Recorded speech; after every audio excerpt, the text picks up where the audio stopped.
Yo, yo, yo. Hello. Hello, everybody, and welcome to Heelanhammer. On today's show, we talk about our time at the Sheffield Slaughter, how we got up to some triumph and some treachery, the new White Dwarf, we share some of your tips, we return to the rant of the week, and we feel the fury of QuangooOO. All this and more on today's Heelanhammer.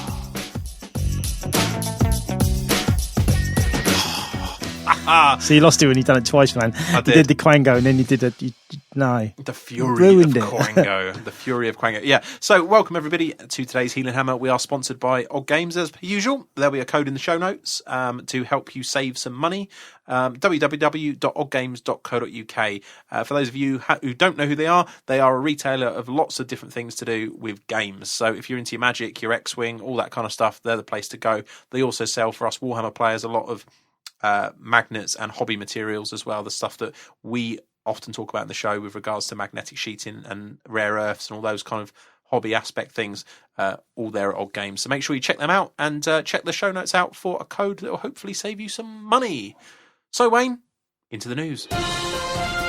Coming to you live from Portsmouth, this is the Heelanhammer Network News. Okay, so it's a fairly big one this week, and it's going to be, I say this week, I mean, we do the show every 2 weeks, and we're going to have a harder time doing it, aren't we? The new White Dwarf has been launched. It's White Dwarf Weekly. So you now get one of these per week. It saddened me almost when I saw issue 1 on White Dwarf. I've got pretty much every issue of White Dwarf from about 90 onwards, albeit there's a few gaps in there, stacked nice and neatly under my stairs, and now the completist in me wants to collect them all. So, I've been buying the new White Dwarf Weekly. So we're going to talk a little bit about that and about the replacement for the monthly magazine, Warhammer Visions. And then we've also got the content contained within White Dwarf, which is the new Dwarf. So, Wayne, let's talk about White Dwarf first off. Anybody, you'd probably have to be on another planet if you're a wargamer not to have heard. White Dwarf has changed to a weekly. If you're a monthly subscriber, you now get Warhammer Visions. The difference between the magazines is Warhammer Visions is kind of like an A5 type size, massive thick booklet that's got a ton of sort of visual things in it, hence the Visions. And White Dwarf Weekly, and that replaces the subscriptions. If you're a White Dwarf subscriber, you now get Visions instead. For this one particular issue, you got Visions and you got the magazine. The magazine is a lot smaller and not smaller, still A4, but it's thinner than it used to be. But you get it every week, and it's not available on a subscription service at the moment. You can only buy it from Games Workshop stores on a Saturday or independent retailers, which is still quite handy, or you can buy it on an ebook style PDF via the internet. So there are different ways of getting it. Visions you can also buy, and that's an interactive one on an i. You can buy it as a sort of an iPad version that's excellent. So we'll talk about that in a minute. But they're sort of the format. So that's the format change. White Dwarf Weekly then, Wayne. You had a browse. What do you think?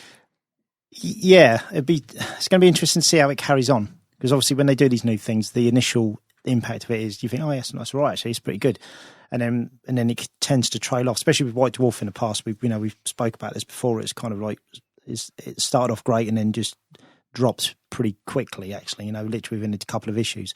So it'd be really interesting to see how this goes. If they're going to concentrate on like articles as such, then yeah, it'd be great. It'd be good to actually go in and get some. I mean, it's clever marketing from them in the sense of if you've got to go into the shop or the independent retailer, you've actually got to go in their store. So you're probably going to have a little browse around and maybe buy, some paint, some models, or what's brand new out that month and that. So that's if I was running a shop, brilliant. You're kind of making a reason for these guys to come in every week. You can't fault them for that, because it's business at the end of the day. So I like the idea of that. I actually, when I first heard about Visions, I was a bit.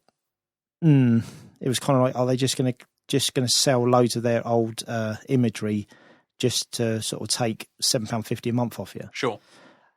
Having seen it, I really like the idea. If you're a painter or you're getting into painting armies or this, it's brilliant to have these, because you've got reference books to go on colour schemes and, not necessarily so you might see like skeletons that are done in like there's some skeletons in this that are done in a blue and white check. Now you might look at that colour scheme and go, oh, that look really good on my Empire. Or, you can take ideas for it. And I always think for painters in general and hobbyists, it's great to actually flick through visual stuff. It's usually the thing I like the most about White Dwarf in anyway. So I do like that side of it. if I was going to make a criticism on Visions, the only thing I would say is if you're going to put, for example, Tyranids out this month, put a section in the back about it. Don't do it the front and the back because it's too much. Sure. So I'd probably have a bit either at the front saying, this month's Vision special Tyranids, and then do that, and then the rest of it is just other stuff, and then leave it at that. But to have it in the front and the back would it be enough to put people off buying it? Would they suddenly go, well, I'm not into Tyranids, and the bit in the middle isn't big enough for me to pay £7.50 for? I don't know. No. I'm not saying that's a negative, because I actually like it. I think it's quite cool, and I always like referencing stuff anyway when it comes, especially some of the Golden Demon stuff in there. That's the best bit, which is lovely. Which is lovely, But I just like looking at painted models anyway, so that's really, really cool. But that's the only thing I'd say. I'd probably say, have your special that month in the beginning, and then the rest of it just concentrate, because there must be a massive, massive backlog of photography on miniatures that Games Workshop own. Like all the Golden Demons over the years and all their own stuff. There must be some serious legs on this to be able to do it. I mean, they must realise that, or else they wouldn't. They wouldn't be producing it.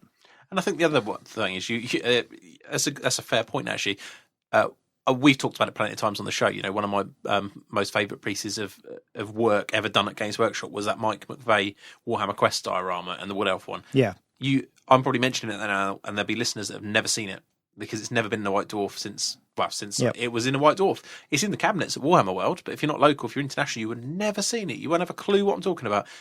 Bring it back, put that in there. Yep. I don't know where they stand in terms of it's someone else who's left Games Workshop and start their own studio and stuff, where they stand legally and whether that's an issue. But still, I'm sure any real hobbyist wouldn't have issue with their stuff being promoted again. But yeah, it's there is a lot. Well, I bet all the backlog of the photography, always the rights of it are owned by Games Workshop. Yeah, quite possibly. You know what I mean? Because if the person was working from at the time when they took the photographs, and the photographs, I would imagine, I don't know the law side of it, but imagine they're all owned by Workshop anyway, so they're free to do with them. Well, do it as they choose. I always look at it this way: if it's in their cabinets in their museum, then there's presumably no legal issue. So yeah, I quite like the idea of a sort of revision. There you go, of the old stuff as well, because a lot of people just will not have seen it. We talk about that a lot actually on the show. Things that people have never seen. Yeah, that people most people get into this game are in it for a long haul, but everybody has a break, don't they? Yeah. You could have a break and have missed it. So I must admit, I would love a version if you had say you're into a certain army. Say for me, obviously Skaven, and they brought out a book like this, and all that was in it was visual, just stuff on Skaven. So it was all like the cabinet painted stuff, the Golden Demons, really cool armies that they'd taken photos of over the year, Games Day specials, everything. Yeah. A bit like the collector's guides they used to do. Yeah, but instead of it being on like a miniatures catalogue with a few pictures thrown in, it's literally just the visual stuff. Just like, and even artwork. Sure. So even like the Skaven artwork, the figures, everything. I'd pay £20 for that because I'd know that I would definitely buy it, and and every couple of months I'd be flicking through it for ideas and looking at different stuff, and it'd be brilliant. I'd probably look at that more than the army book. As a painter, especially if you put some sort of because I just think, looking at this, it kind of suddenly, I thought to myself, imagine if you just had a hobby book on your army. There was no game, there was no game stuff in it whatsoever. Doesn't need to be. It was just yeah.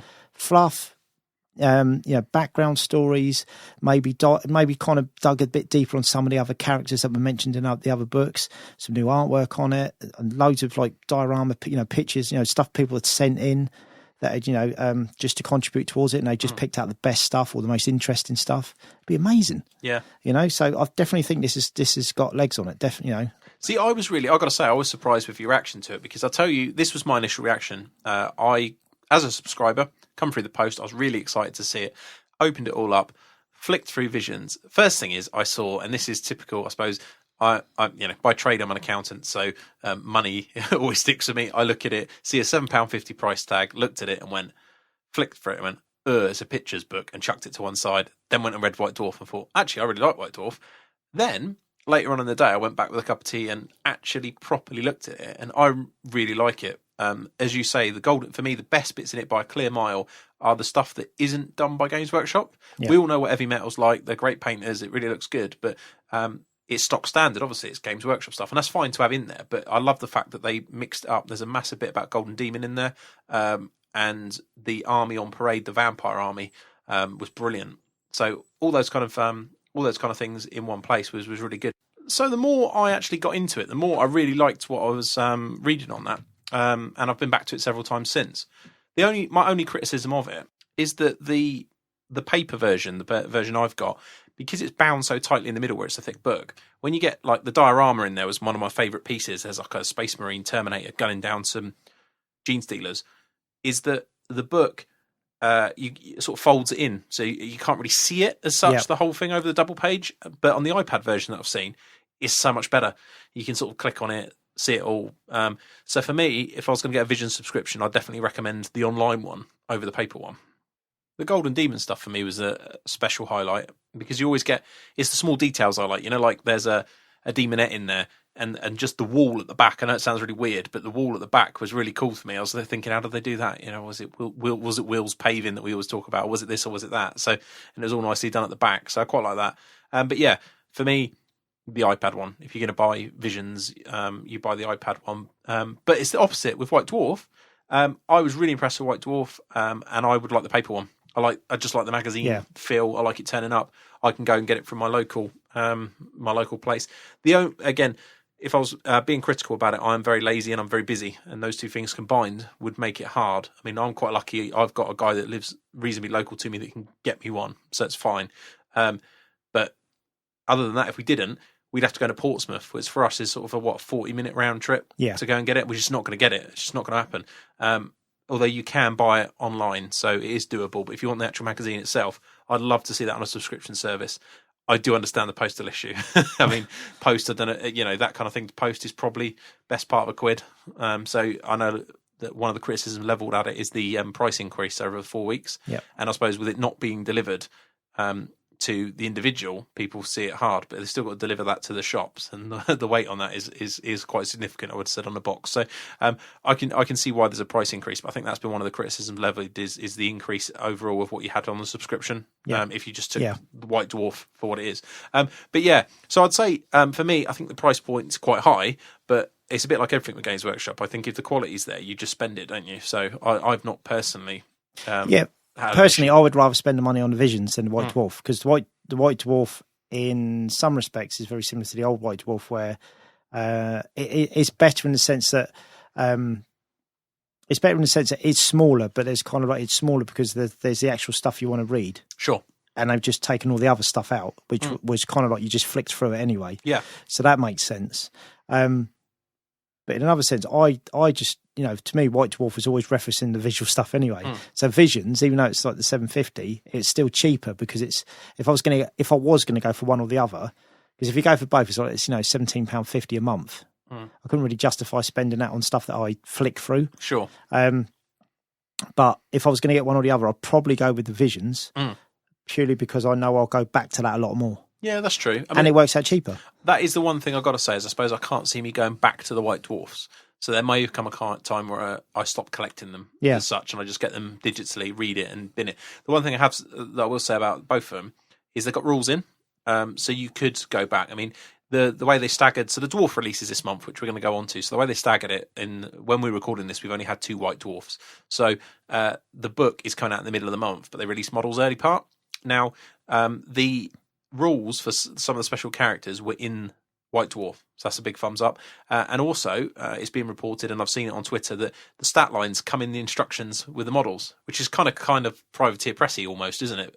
I don't think they come in as much detail as they did where Privateer Press literally you've got the full rules, but it's quite good. You know, a youngster or a new person to the game who isn't like us and sitting on all the books, and you know, if you asked me to reel a dwarf stat line off, I could tell you probably almost 100% what that stat line would be on any given model, because we've been playing it for a lot of editions, albeit they might change a few bits, but we'd have an idea and we could play with it. But for new players, I think it's a great step forward. So that was good. And then you get the book in the middle. So you might flick back for the rules, but I'd imagine once the book comes, you probably won't. No, I mean, that's the other criticism that I've seen on the internet, and it is actually true. The special rules for the characters that are in there don't contain all the rules. I know that sounds silly, but there's no mention of having an armour armour on any of them. Yeah. Now, it might be that dwarves have an overall rule that they all wear Gromrel armour, job done, but there's no mention of that. So if you played out of the book, the guy that's full in kitted armour and a shield hasn't got Gromrel armour and a shield because the rules don't say it as, So there's a few little bits, but I don't know if that's... But that could just be an oversight. Just a typo, just absolutely, yeah.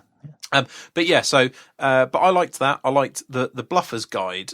Again, I've seen mixed receptions for this, but the Bluffers Guide, for those who haven't seen it, it's just like a one-pager, and it's like, what are dwarfs? And it kind of gives you a bit of a, if you've never seen dwarfs before, what they're all about. And I thought that was excellent, because someone like me who doesn't always read all the fluff, shall we say, gives you some idea. Like, I didn't realise I don't even know how you pronounce it, but it gave you the name of the dwarf city and what it meant in, like, the human speak. Yeah. I know that now. I didn't know that before. So, it's I thought it was quite quirky, so I like that. There's like a bits of the week section and stuff, and just like lots of little bits in the margin. It was quite interesting to read. You weren't just like ploughing through loads of text. It's, what's that in the margin? Let's have a look at that. So I quite like that. The second one's been out, seemed to be of a reason the same sort of standard, as you say. I don't know whether they lose the initial. I mean, we know through being kind of Warhammer media that you eventually come to a point where you struggle for something to talk about at that given time, and you have to look deeper at topics, and whether it comes a point where that occurs. It's very difficult because if you do anything and you come out all guns blazing at the start, you have to maintain that level all the way through. Whereas if you kind of pick yourself a mid-range level and go, we can sustain that, everyone's happy then, because the quality doesn't drop.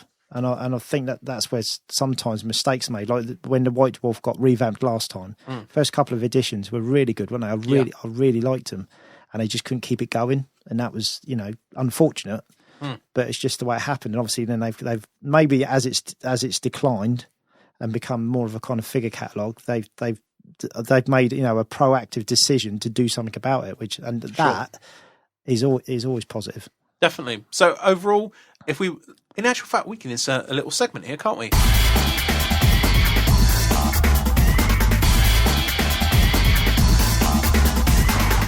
Hot or not? So, new White Dwarf, hot or not? Hot. I'm going with hot as well. Visions, hot or not? At the hot, yeah. Watch this space hot. Yeah, there you go then. So there you go, double hot. We like that one. So there you go, White Dwarf, thumbs up. New dwarfs. Let's talk briefly about them, and I want to skip over these because at the end of the month show we'll have the full range. We will have seen the book in our hands and stuff. But so far, the book's out. Probably when you're listening to this, I think is the actual release day. The day this show came out, the 15th. You got the gyrocopter / bomber. You've got hammerers, longbeards. You've got a few characters. There's a digital campaign pack that's out. So there's a few things there. What was your initial thoughts? Just a few highlights for me. Well, when I first saw the bombers, I had a bit of a giggle. Because the technology is kind of smoother than the 40k orc stuff. That makes sense. Even though the 40k orc stuff should be way ahead of the, I suppose it's quite a hard thing to do because you can't make it look rough. It's got to look all polished and runic. And the only thing I didn't get was the shape of the actual shape of the, didn't look very dwarfen. The actual looked more Eldar. You probably haven't seen the designer's notes, have you? Because you haven't read White Dwarf. No, I haven't read that part of it. I mean, I'm just looking at the body shape. Yeah, I think they said they were trying to keep it like dwarfs, like enclosed, so the dwarfs like to be enclosed, but also a little bit like, I think, like a round belly or something they were saying. But I know I linked you a picture on Twitter. I don't think it looks industrial enough. No, I know what you mean. Sense. Yeah, no, I do know what you mean. Yeah. It looks too well crafted, but not. Yeah, there's a hard balance. You expect it to be well crafted because obviously the dwarves, they're the best craftsmen in Warhammer. People say the elves are, but elves they make punchy stuff, don't they? Yeah, it's all about it looking pretty. Yeah, the dwarves are the proper, the mechanics, if you like, of Warhammer. But I don't know. It's just the shaping kind of just seemed more kind of fat elven.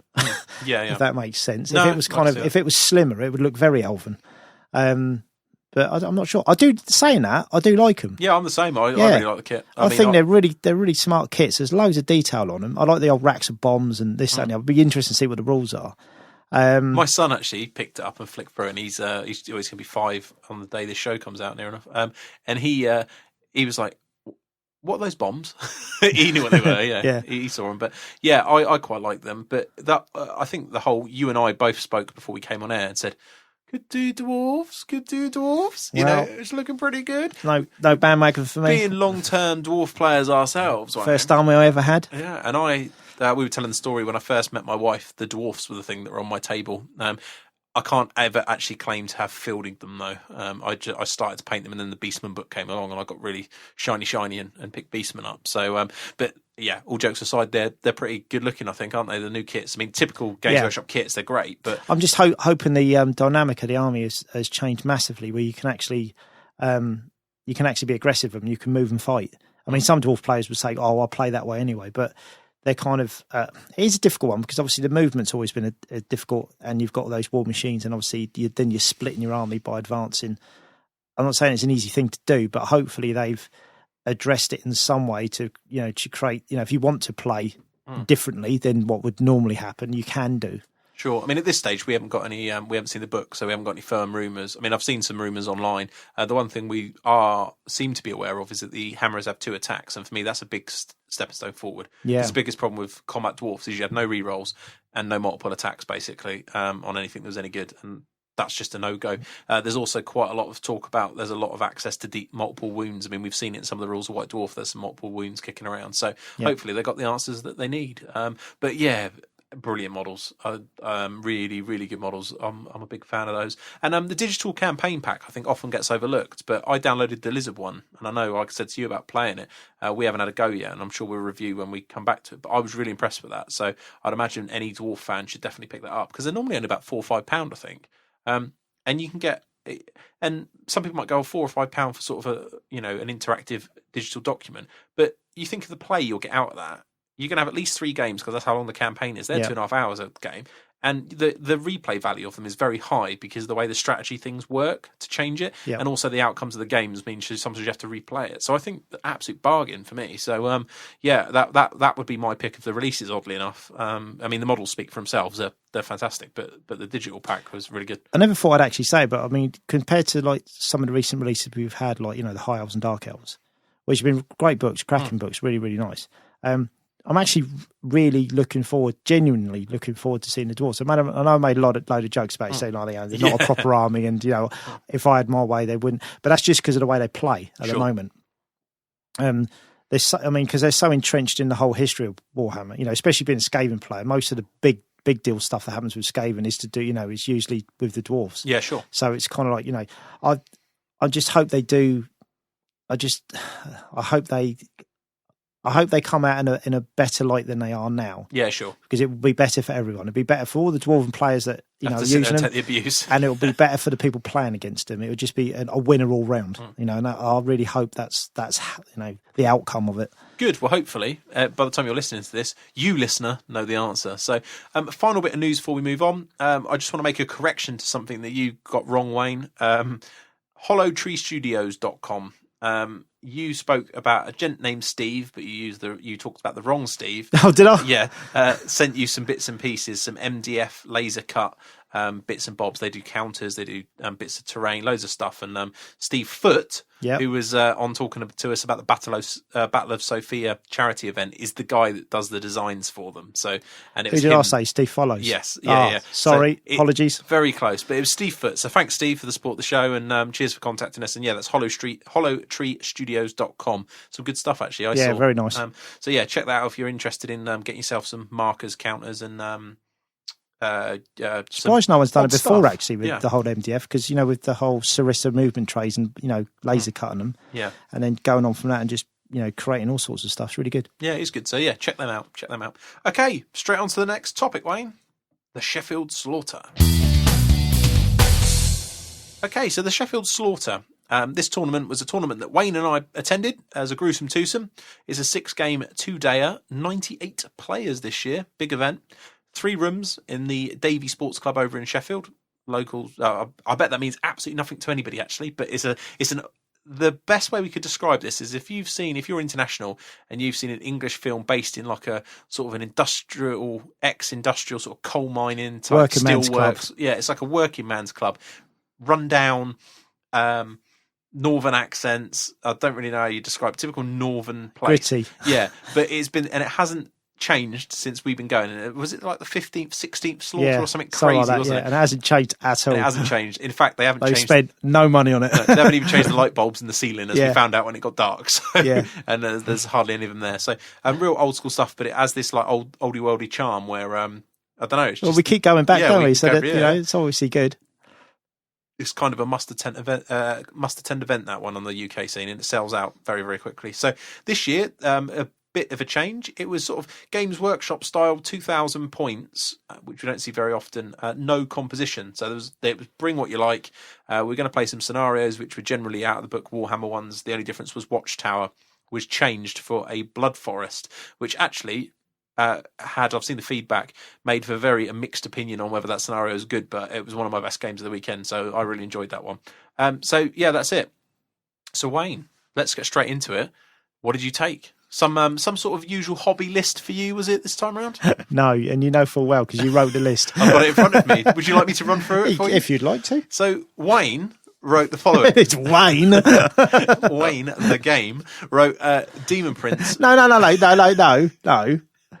Dan Yeah. wrote my list. Yeah. The only one concession in it is that I said I wanted a block of warriors. Yeah. He tried to talk me out of it, right? I understand why now, because they were pretty useless in the game. Yeah. Right, you can continue now. Now you've disclaimed. So, Demon Prince, Soul Feeder, Scaled Skin, Charm Shield, Dragonbane Gem, level 2 with Chaos Armor, Demonic Flight, and Nurgle. So, for those of you who don't know what any of that stuff does, he had a 1-up or a 2-up save. 1-up save.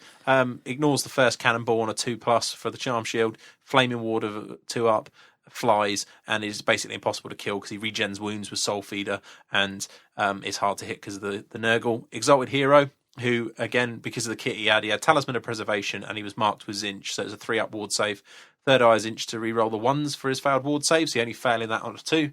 Demonic Mount with Bardin, so again, and a shield, so he had a 1-up save against shooting and a 2-up save in combat because he had a great weapon.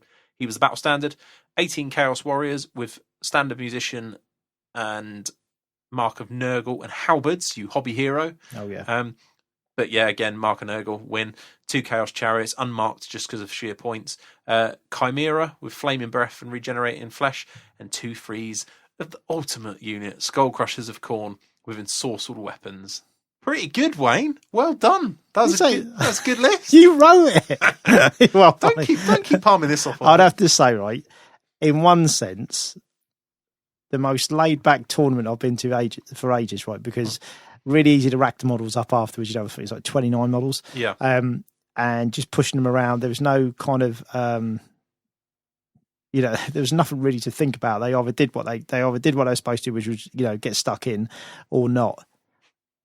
The flip side to it, probably the dullest tournament I've played in, because they're just boring. Really, kind of, they either win big or they lose big, and they don't really do anything in between. And just, don't get me wrong, I'm not knocking people that play cards because there's a lot of Chaos Warrior players out there who love them. And you can make some very interesting lists. You actually, can, yeah. I mean, not this. This list was really, it was really boring. I had a practice game on a Friday night, played Will Goodwin, smashed him. I think he conceded after turn 4, right?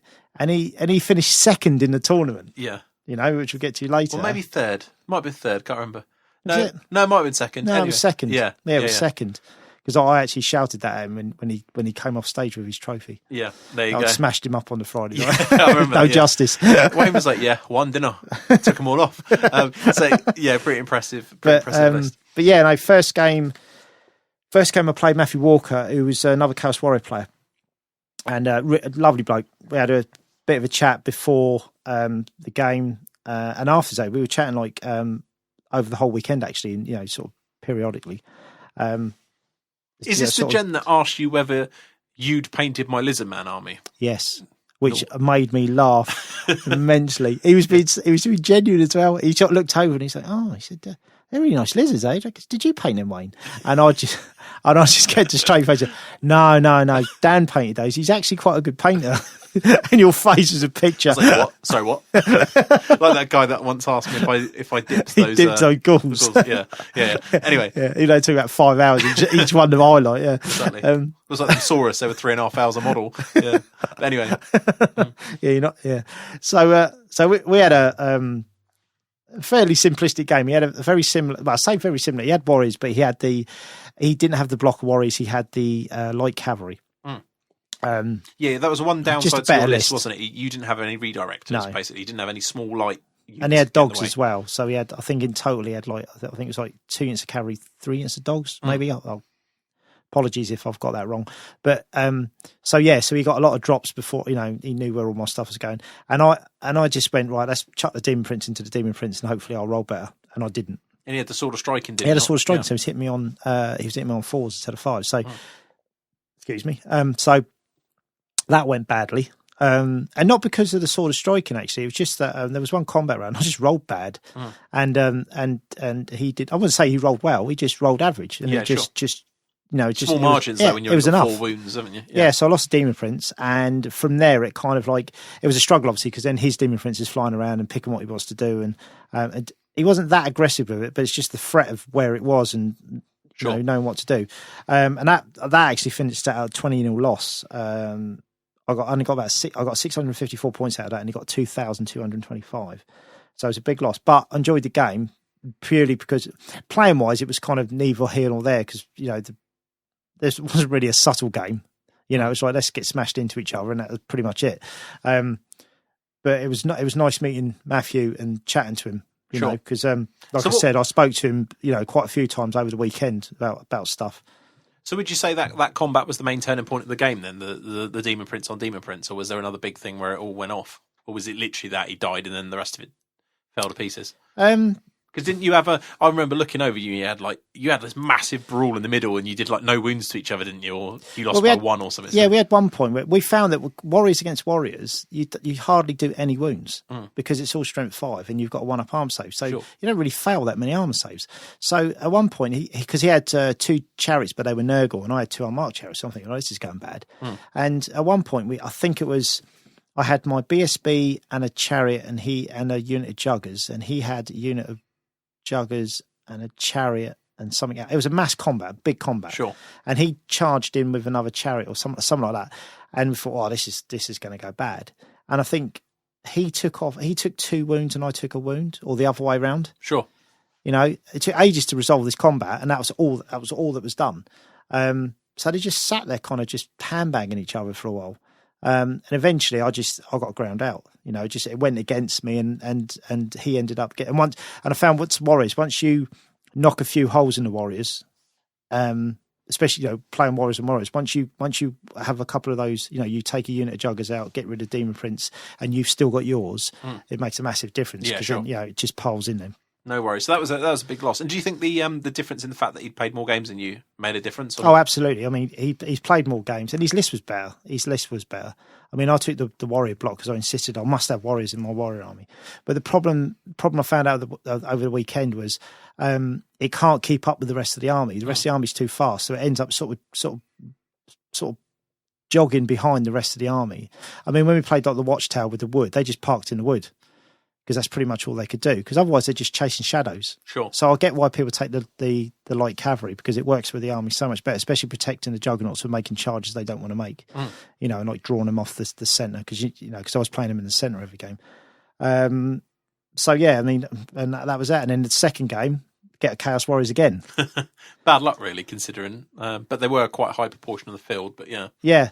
Played Mr. Harrison, who was using Chris Legg's Chaos Warriors. Oh yeah, for the Masters list. Yeah. So pretty much the same list, but better. Yeah, better list. It didn't have any concessions. No Warriors in it. Yeah. Demon Prince the same. The Battle for Sandbear pretty much the same. And then, but he had an extra chariot. I think he had 3 chariots. And Marauder Cav, probably. Marauder Cav. He had a little bunker of Marauder foot, but they've actually just stayed at the back, sort of milling around. A cheaper option, but. And I played aggressive, like normal. Demon Prince again. My one went down. Yeah. And then it's a similar thing again, where I kind of was trying to see who was going to make the first mistake, and I just didn't happen for me. But I was kind of like, I wasn't really bothered. If that makes it, like with the Skaven, when I'm trying stuff and I'm trying to make things happen in the game and it doesn't come off, I'm kind of disappointed, because I suppose I'm kind of emotionally attached to the army. Yeah, sure. But with the Warriors, I was kind of like, oh well, don't matter. It didn't bother me at all. And I never had. I don't think I had a moment. I did. I had one moment in the whole weekend where I was bitterly disappointed with myself. Well, we'll get to that later. Yeah, sure. But I suppose it's one of those things as well. Well, there's no plan B, is there? So you have to go in somewhere, and if it doesn't work, well, yeah, you're absolutely. Not as bothered. Yeah. Whereas with escaping, you've normally got the choice whether to charge or not. Yeah. Yeah. And it's that whole, I've made the wrong decision. With the Chaos Warriors, there isn't really a wrong, not charging is the wrong decision, because if they're not charging, what else do they do? Unless I found out, like with in my fourth game, there was definitely moments when you shouldn't charge, and we'll get to those reasons later. Yeah. So that game turned out to be a 14-6 loss. It was tighter, but yeah, it was kind of like, I don't know. I mean, I played six guys I'd play anytime. I enjoyed them, if you know what I mean. I enjoyed playing them, but I'd say playing in my army, I just didn't. I don't know. I just wasn't feeling it. I wasn't feeling it. It was kind of just so simplistic. There was nothing really to it. So then, like at the moment, I've got 6 points going into the third game, and I played Chris White, and by this time I was up in there's like a the third room, which is up above everything, which is actually a really nice place to play. It was quieter up there. There was only a few tables. Yeah, it's like a snooker table room, wasn't it, basically? Yeah, it was like a little mini like snooker hall. Yeah, but we had some tables. Ours one on the snooker tables. We had some tables on the side.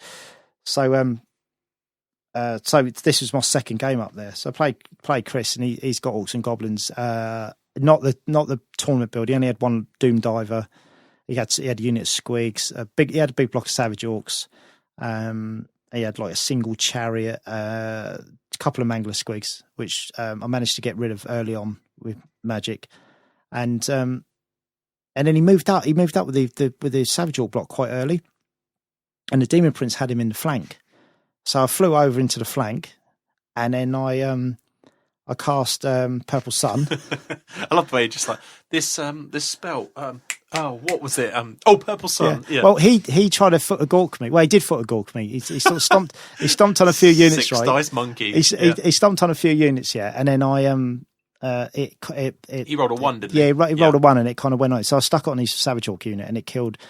I think it was 9 models, because there was 40 models in the unit, and then it went down to 31, I think. Or was it 34 maybe, because there was 3 characters in there. So when I got into the side with the Demon Prince, I cast Purple Sun, and apart from the 3 characters, I killed every Savage Orc. Genius. And then it went across the front rank of the squigs and killed some of those. The chariot it didn't go down. The chariot didn't go down because it went over the chariot as well. And then my Demon Prince is in the flank of 3 characters, which he broke, but he didn't catch him. Oh yeah, he didn't catch him. He broke him and was running after. I found out all weekend I couldn't catch anything. No matter, even if I was rolling 3 dice, I couldn't catch anything. And so the game was. It was, to be fair, it was pretty much over then. So it was kind of, I was just like throwing stuff in and mopping up, and that ended up being a really big win. But really early on in the game, when the Mangler squeaks were coming through, there was a moment where if I didn't get rid of them when I did, I sacrificed the chariot on one and I magicked the other one. Sure. But yeah, there was a moment where they could have caused me a world of problems, because just because of the amount of damage they kick out. And I thought if they go through both Jugger units, then it literally is down to the Demon Prince. He has to, So yeah, that turned out being a 20-0 win. So you ruined someone's hobby. Yeah, I mean, Chris he's a great guy. He was really laid back about the whole thing. He was just pushing a sort of basically a hobby build around, and I was pushing filth around. So it was, but he was cool with it. He was really fine, just laid back, just got on with the game. It was one of my favourite stories of the weekend when you came up to me and told me that. You went, guess what I just did? I was like, you could obviously, you were trying to play it cool, weren't you? Like you lost, I think. You were like, yeah, 20-0, yeah. Purple Sun, someone. It's just your amazement. It's how good you're like, Purple Sun is just ridiculous. Just amazing. It's ridiculous. It is ridiculous. It's like when I played Will Goodman on the Friday, it was Purple Sun that won me the game. Yeah, because it went for a steam tank, took the steam tank off, didn't it? And there was some other stuff, a couple of demigriffs. The funny thing is, you only had a level 2. Yeah, level 2. Yeah, so you obviously rolled it. Yeah, so beautiful. I think So that was the Saturday concluded. I just jumped straight into the Sunday. Go for it. Yeah. Sunday morning, I played Ian Sturgis. I played him at Sheffield Slaughter last year, actually, and he had high elves because he got always oi elves, as we like to call them. Yeah. For those of you who don't know what that means, because Ian's accent, that's kind of what they sound like, don't they? Yeah. Oi elves. Yeah. So Ian's got a Dragon Prince. I think it was 10 Dragon Princes, and there's a couple of characters, BSB and a Lord. And he had the Banner Royal Dragon, but he was really playing it down. He was playing it. He was making out he didn't have it because he was kind of like, well, I don't normally take it, but he did have it. Yeah, I was pretty sure he did have it because I thought, why would you run that unit without it? So obviously, then my Juggers thing. Well, I can't charge. I could if I weapons, because in Source of Weapons, he's got a 2-up ward. But I'm thinking, if I get an opportunity to throw it all in, he's got to fail some dice. He's got to, right? But that never really happened. Demon Prince was really good that game. He flew behind. He got the 3 bolt throwers, and then there was an opportunity where the Chimera actually was in the side of the one of the archer blocks, and Ian had taken his wizard out, his level 3 or level 4, and stuck it behind the unit.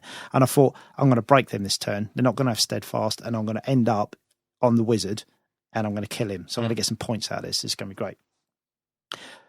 But the Chimera just rolled, just epically failed, and they're still steadfast. One job, I think Chimera, it's like one rank they had, yeah. And they stayed. They made their roll, they stayed, and that was the chance. But I mean, that turned out to be a 15-5 to Ian. So obviously 31 points at this point after 4 games. So, and then I played Marcus Pitt. This is the moment of the tournament, right? Marcus looks at my army. He's gone, I've got no chance. He's got lizard men. He's parked it all in a corner. I thought he'd split the army, but he didn't. We talked about this after the game, but he parked it all in one corner.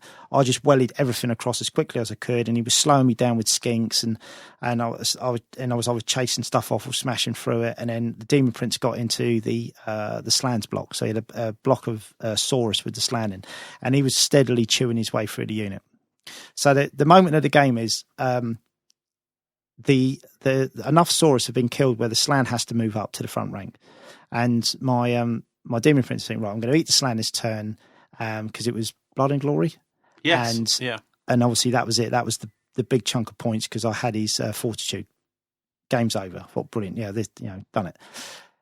So it's his turn. I think this was turn 3 or 4. And Marcus says, right, okay, so he's got his magic laid on. I think he had 8 dice magic face. So he picked 2 dice out and he had another 6, something like that. And he's gone, I'm going to cast, I can't remember the spells. You know the shadow one where it drops your weapon skill? Miasma. Yeah. So he goes, I'm going to drop your weapon skill because then the remaining Saurus I've got more of a chance of hitting you. Right? And I just looked at it and I thought, yeah, go on then. I'm not bothered about that. Because he still had the 6 dice. And I thought, what's coming? Because he had the, where he's got all the signature spells. Yeah. So, Wandering Deliberations. Yeah. So I'm looking at it, I thought, yeah, you can have that. And what he'd done in the movement phase, he parked a skink up on a hill behind my Demon Prince, yeah? So obviously he cast a spell, and then he just went, right, okay, what's it called? The Smoke and Mirrors. Smoke and Mirrors, which I talked about on the show once before when I got done with it, right? Yeah. And I vowed never to be done by it again, and I have been. And he just took the Slan out, swapped it with a skink. That was at which point I just sat down in my chair and I was like, oh, had a little cry. Mate, I was one dice, literally like rolling my dice for a 20-0 win, And Marcus, I mean, fair play to him. He played it really, really well. And it was all he had, at that moment, because it was really going bad for him. And he pulled it off. He done it. But my head went. I just sat there, all that was going through my head was, you idiot. You got 4 dice in your hand, just drop the 4 dice on the table, you dispel the spell, the game is over, I've won, and obviously I didn't do it. I remember you coming up to me after the game and it's almost like your hand still had those dice in. You're like, I should have just dropped the dice. But then after that, Marcus just he picked up a few things, and then I got the Demon Prince got amber speared, just add insult to injury by the skink shame, and just put that for him. So he went down, and then he got the bonus because of the Fortitude. My Fortitude went. We should say it's Blood and Glory, but it was an instant finish. You got 1,500 victory points. Yeah, but you could both score the bonus. You could both get it. Yeah, and I just couldn't get hold of the Slan. Slan kept moving back, and I had to turn him from around. And it was quite funny because everyone corralled, and I went from chasing him in his corner, and then he was now in my corner, and my whole army was chasing, but I just couldn't get to him quick enough. No. And so it's really well played by Marcus. He played it spot on. So what would effectively have been a 20-0 to me turned into a 19-1 loss. No. Yeah. But hats off to Marcus. He played it. He played it considering how the matchup was so terribly bad for him and how he was getting absolutely battered for the first 3 or 4 turns. He just pulled that out of nowhere. So, great play. Player. And then the last game I went into, I played John Pugh, and he had ogres, and he had a big, he had a gut star with there was a slaughtermaster in there and a BSB, and then he had like 2 Mournfang in one unit, and then the 2 cannons, and a couple of was it 3? He had three of the dogs, that you just put down as to make me deploy.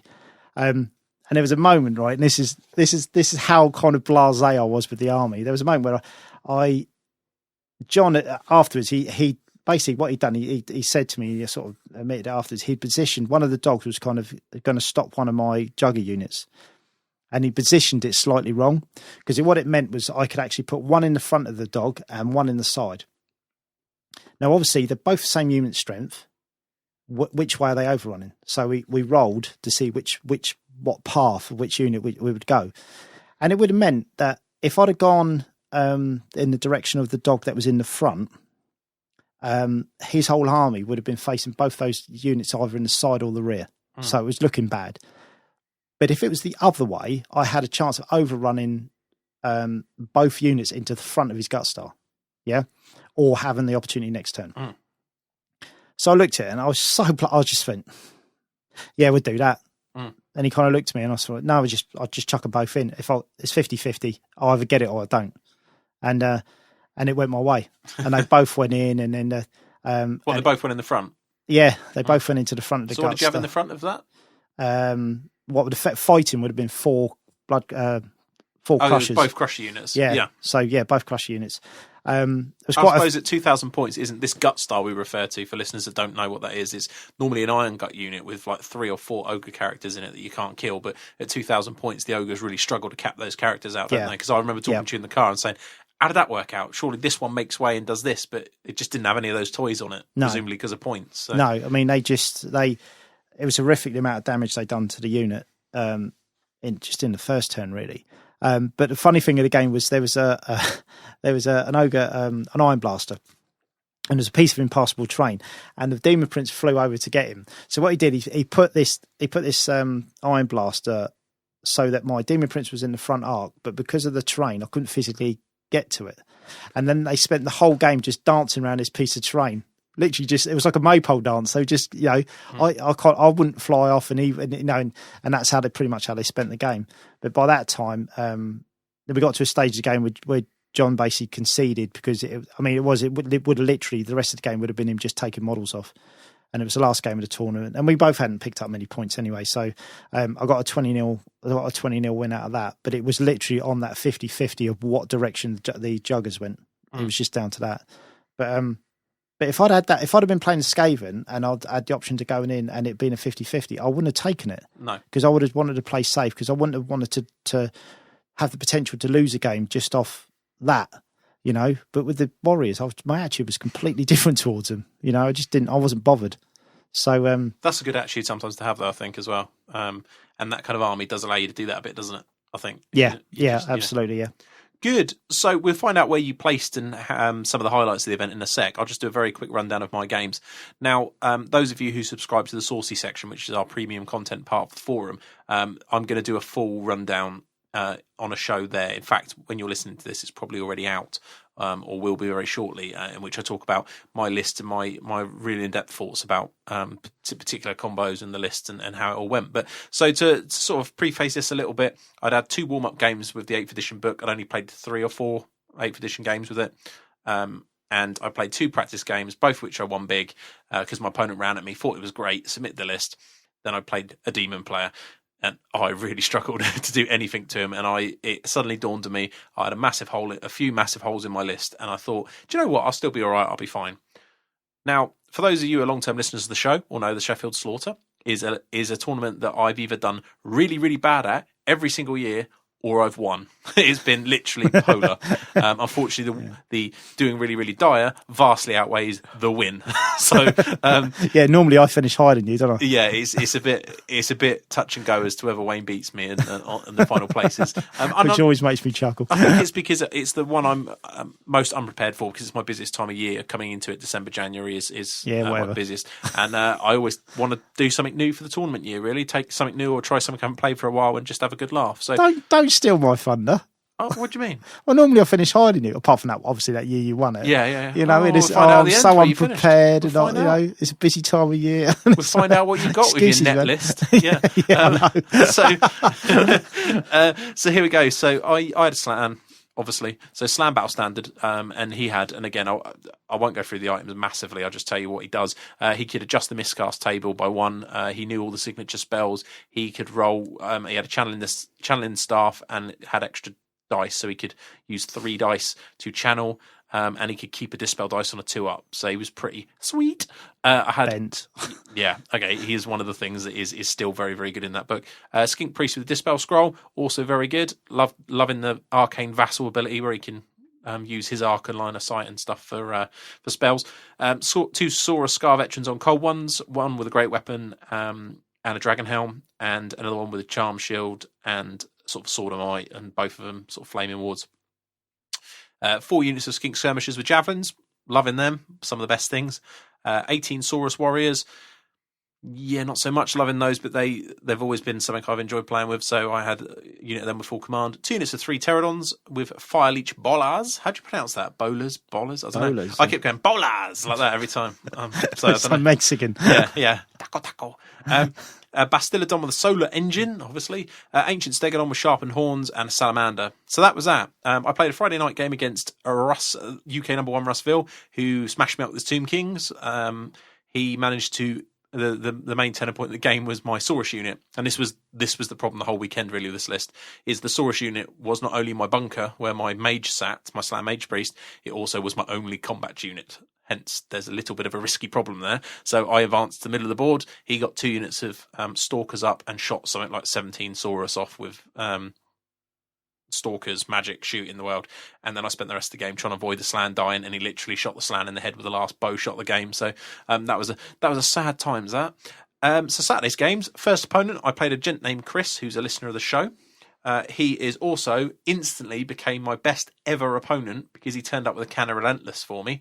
Those of you who don't know what Relentless is, it's an energy drink here in the UK. I'd imagine it's somewhere else. And it is amazing. So he turned up with one of them. First 2-dayer, so hopefully he had a decent game with me as his first game of a 2-dayer. I beat him 16-4. He had a really good Empire list, actually. It was quite quirky. It had Luthor Huss in it. And a Grand Master in a unit of knights. And it came down to me fleeing, and I think he said he hadn't really seen the whole fleeing thing done successively like I was doing it, where I just kept fleeing and double fleeing. Yep. And eventually the Saurus unit with a Slan in it had a large charge into the flank, which I decided I'm going to win big. Because at this point he was actually winning. He'd already killed, and this again was a running theme of the weekend, I'd already lost the Ancient Stegodon and the Bastillodon to magic and shooting, so they were dead. So I was already quite a few hundred points down. I charged in the flank, got Ice Shard, Blizzard and Wild Form off, and destroyed them all, ran them all down. So that was really where my points came from. So that was a 16-4 win, which was good, but a bit risky. I then played Ian Sturgis, who you played, and he managed to get a 2-0 win over the Heelanhammer team at the weekend because he beat me 11-9. He was a gent about it, actually, because this particular game, my missus had broke down in her car, and I was trying to phone the AA, as they're called here, the people that come and rescue you, and arguing with them on the phone about why they wouldn't go out and pick her up, and phoning back and forth. So for the first 3 turns of the game, I pretty much didn't move. I just sat there and just tried to speed through to make sure he got his turns in. And by the time I'd finished all that, there wasn't really much I could do. So we just sat there and I lost 11-9 in the end. But yeah, it was a good game all the same. I always enjoyed playing Ian. Then I played a Joel Smith, who I've played a lot at tournaments, or it seems like a lot anyway, at least once a year, I think. One of the Welsh guys, top guy, really enjoyed playing him. He had a really nice Dark Elf army that I think won second best painted. He did, won something. Yeah, it might have been second, yeah. Story of this one is the Medusa, right? That's right. There's a unit in the Dark Elf book. You may never have seen it, called a Medusa, the one that's on the Bloodrack Shrine. And he had it on its own. And he was bigging it up before the game, telling me how it's going to mash me. And I was like, do you know what? Tell me about what it does later. It'll be fine. And he was bigging it all up. And we would deploy him. And it was one of his last drops. And I was thinking, what's he going to do with this? I don't understand. I was like, so it's got no armour and it's only got 3 wounds. Yeah. And he literally places it in the corner of the board and sort of leaves it there. And then eventually it starts going a bit bad from the middle. And he just ploughs it into the middle. And I get kind of cocky and went, it's all right. I'll just kill it. I'll kill it when I want to, type thing. And didn't. I went in with a blowpipe unit, tried a javelin, it didn't. Stood and shot, didn't kill it, and it wiped out a couple of units. And eventually, I think I eventually got it, but it was a bit of a running joke, the Medusa. And I played next to him on quite a few tables later on, and he was always like, "Yeah, Medusa." The other thing he didn't do, which was he actually did a lot that weekend, is he took life, and that caught me out of surprise because I've played Dark Elf so many times. And he went, "Yeah, I got life." I thought he was joking me at first. I went, "Chuckle, chuckle, yeah, you're funny." He went, No, life. I was like, "Oh, yeah, you can take that now, can't you?" Didn't roll dwellers, though. So, yeah, that was a good thing. And it actually was a really good game. Basically, he put me under a load of pressure, rushed into the middle. And it came down to, those of you who don't know what a Blood Forest does, when you cast a spell at a unit in it, all units partially within it take D6 strength 4, and then the wood immediately moves 2D6 in a random direction. And obviously, you're all trying to capture this. So I was under pressure, and it's about 50-50. Does it roll into his army? We always ended up like Battle of the Pass, where we'd sort of swung both lines and swung around, and it scattered into my half, and I was able to keep him there in the wood. With my skirmishing units being stubborn in that wood, it was one of the games where it was actually a bonus to have the skirmishers rather than the blocks, because I could tie his stuff up by sitting him in the wood. So yeah, that was a really cool game though, and the scenario made it sound a lot better. I mean, I won 20-0, but the scenario was 1,500 of those points, so that was pretty good. So I was on a reasonable score after the first day. I'd only gone down 11-9 in one game. If you haven't heard this scoring system before, it's 20 points is the biggest win, and obviously 0 points is the biggest loss. Yeah, I was on two wins and kind of a draw, so I was sort of happy with that. Saturday night we'll come to in a minute. Then Sunday I played Dark Elves again. So this first, the defining point of the game happened before I'd moved. Dave moved up. He had Death on the level 4. Level 4 Purple Sun. I decided to let it go because it needed a 30 pretty much to do any damage. Got the 30 inches, straight for all the Saurus, load of them dead, got all the dice back, 2 big Soul Blights, take off 2 more, not Soul Blights, Doom Bolts, take off 2 more units, bit more shooting, take some more off. There's a picture on Twitter of my dead pile, it was like a foot long before I'd moved. But actually I was quite happy with myself. I scrambled back quite well, but then I had this one combat where I threw a Scar Veteran. There was sort of like Witch Elves. I threw a Scar Veteran in the front who's got a Luck Stone, so he didn't quite have the full Reeve roll, but he had the Luck Stone. Went in the front, held the unit. The Ancient Stegodon and then went in the back, and I was finally like, yes, I get to fight infantry. And yeah, albeit they're poisoned, but I got a 3-up save and I'm in the back.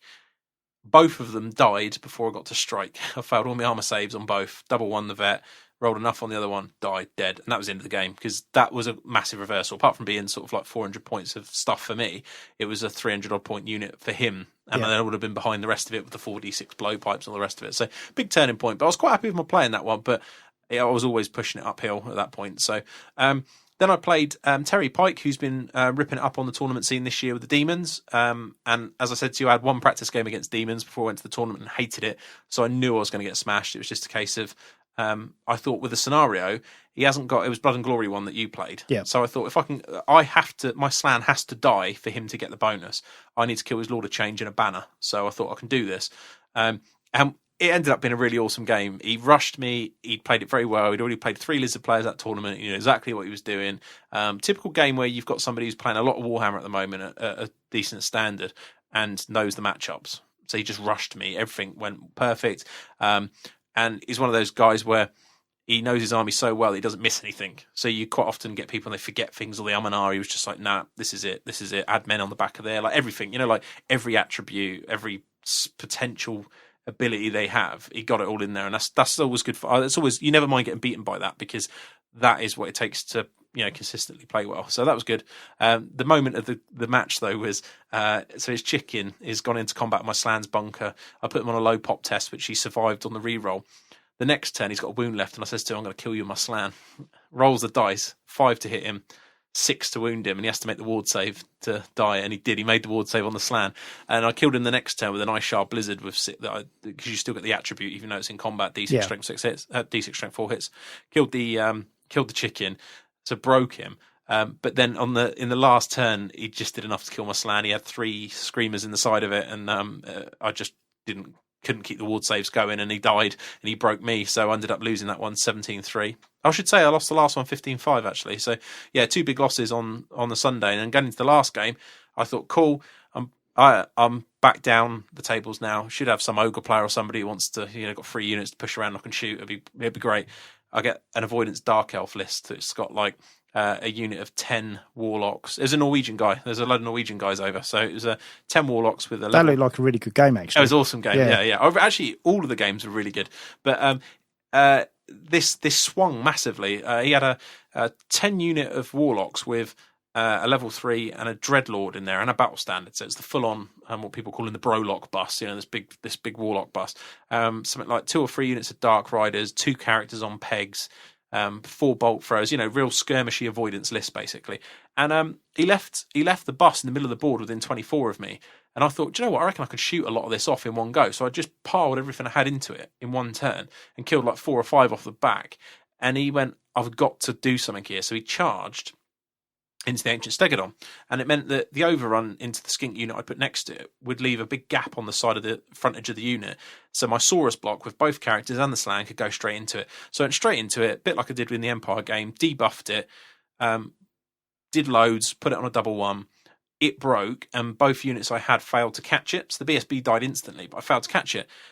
They then rallied, and all his redirectors were around it. So he redirected me up, and I actually got stranded in the middle of the board. And literally, last turn of the game, he got enough in combat with the Slan, and the Slan rolled 5-5-5 one break test, 6-6-6 second break test, and died. And I lost 17-3. But it's bizarre. You don't get many games like that where such a critical dice roll happens early. But obviously, if I caught the 1,300 points in that bus on turn 2 when I went in, different game, isn't it? I can do nothing and just sit there. But because I was always trying to continue to get these points, because in the end it was the with the Lord still there doing the damage and the death magic, purple sun through the Saurus, all that kind of stuff just really reduced me. But you saw it. It was a good game. There's loads of real close moments, like still the Slan and a couple of Saurus and a vet went into the peg guy, and the peg guy's got the cloak, the new cloak. That gives you killing blow, D3 wounds and stuff on the sort of the first round of combat. Killing blowed me, 1 dice, 6, dead. Scarvet died, he held. Like loads of little tiny bits, but it was a really good game and I really enjoyed that. So that was good. But again, I lost 17-3 in that one. So I can't remember actually if I've done a tournament where I've lost all 3 games on the Sunday. I can't remember losing all 3 games on a Sunday before, but I got battered. So there you go. Where did we end up, Wayne? Do you know? Well, when you had that third loss and I'd just come off a 20-0 win, I was thinking, ooh. Ooh. And I was actually totting the points up. I think it worked out. You were still on like the actual tournament points. You were still on three or four more than me. So I thought, oh well, no, there's my chance to sort of leapfrog you. So I did finish. I think we both finished 60 something or something silly out of the 98, but I did finish above you. Score. I'm taking that one with the team. Net lister.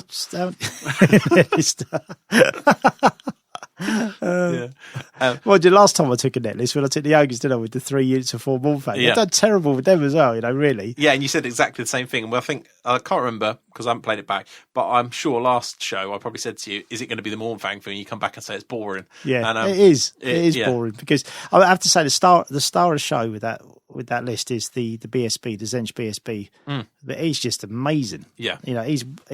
People say, some people say about the Demon Prince, but that BSB, he's just awesome. Yeah. He's so good. He's more reliable, I think. That's the thing, isn't it? Is he's less prone to silly dice. So you can just stick him in front of something, go on in. Yeah. And then people are like, I'm going to kill it. They're not. Not today. I mean, the only thing that really effectively kills him is combat res. Combat res, and he'll break because he only needs ship 8.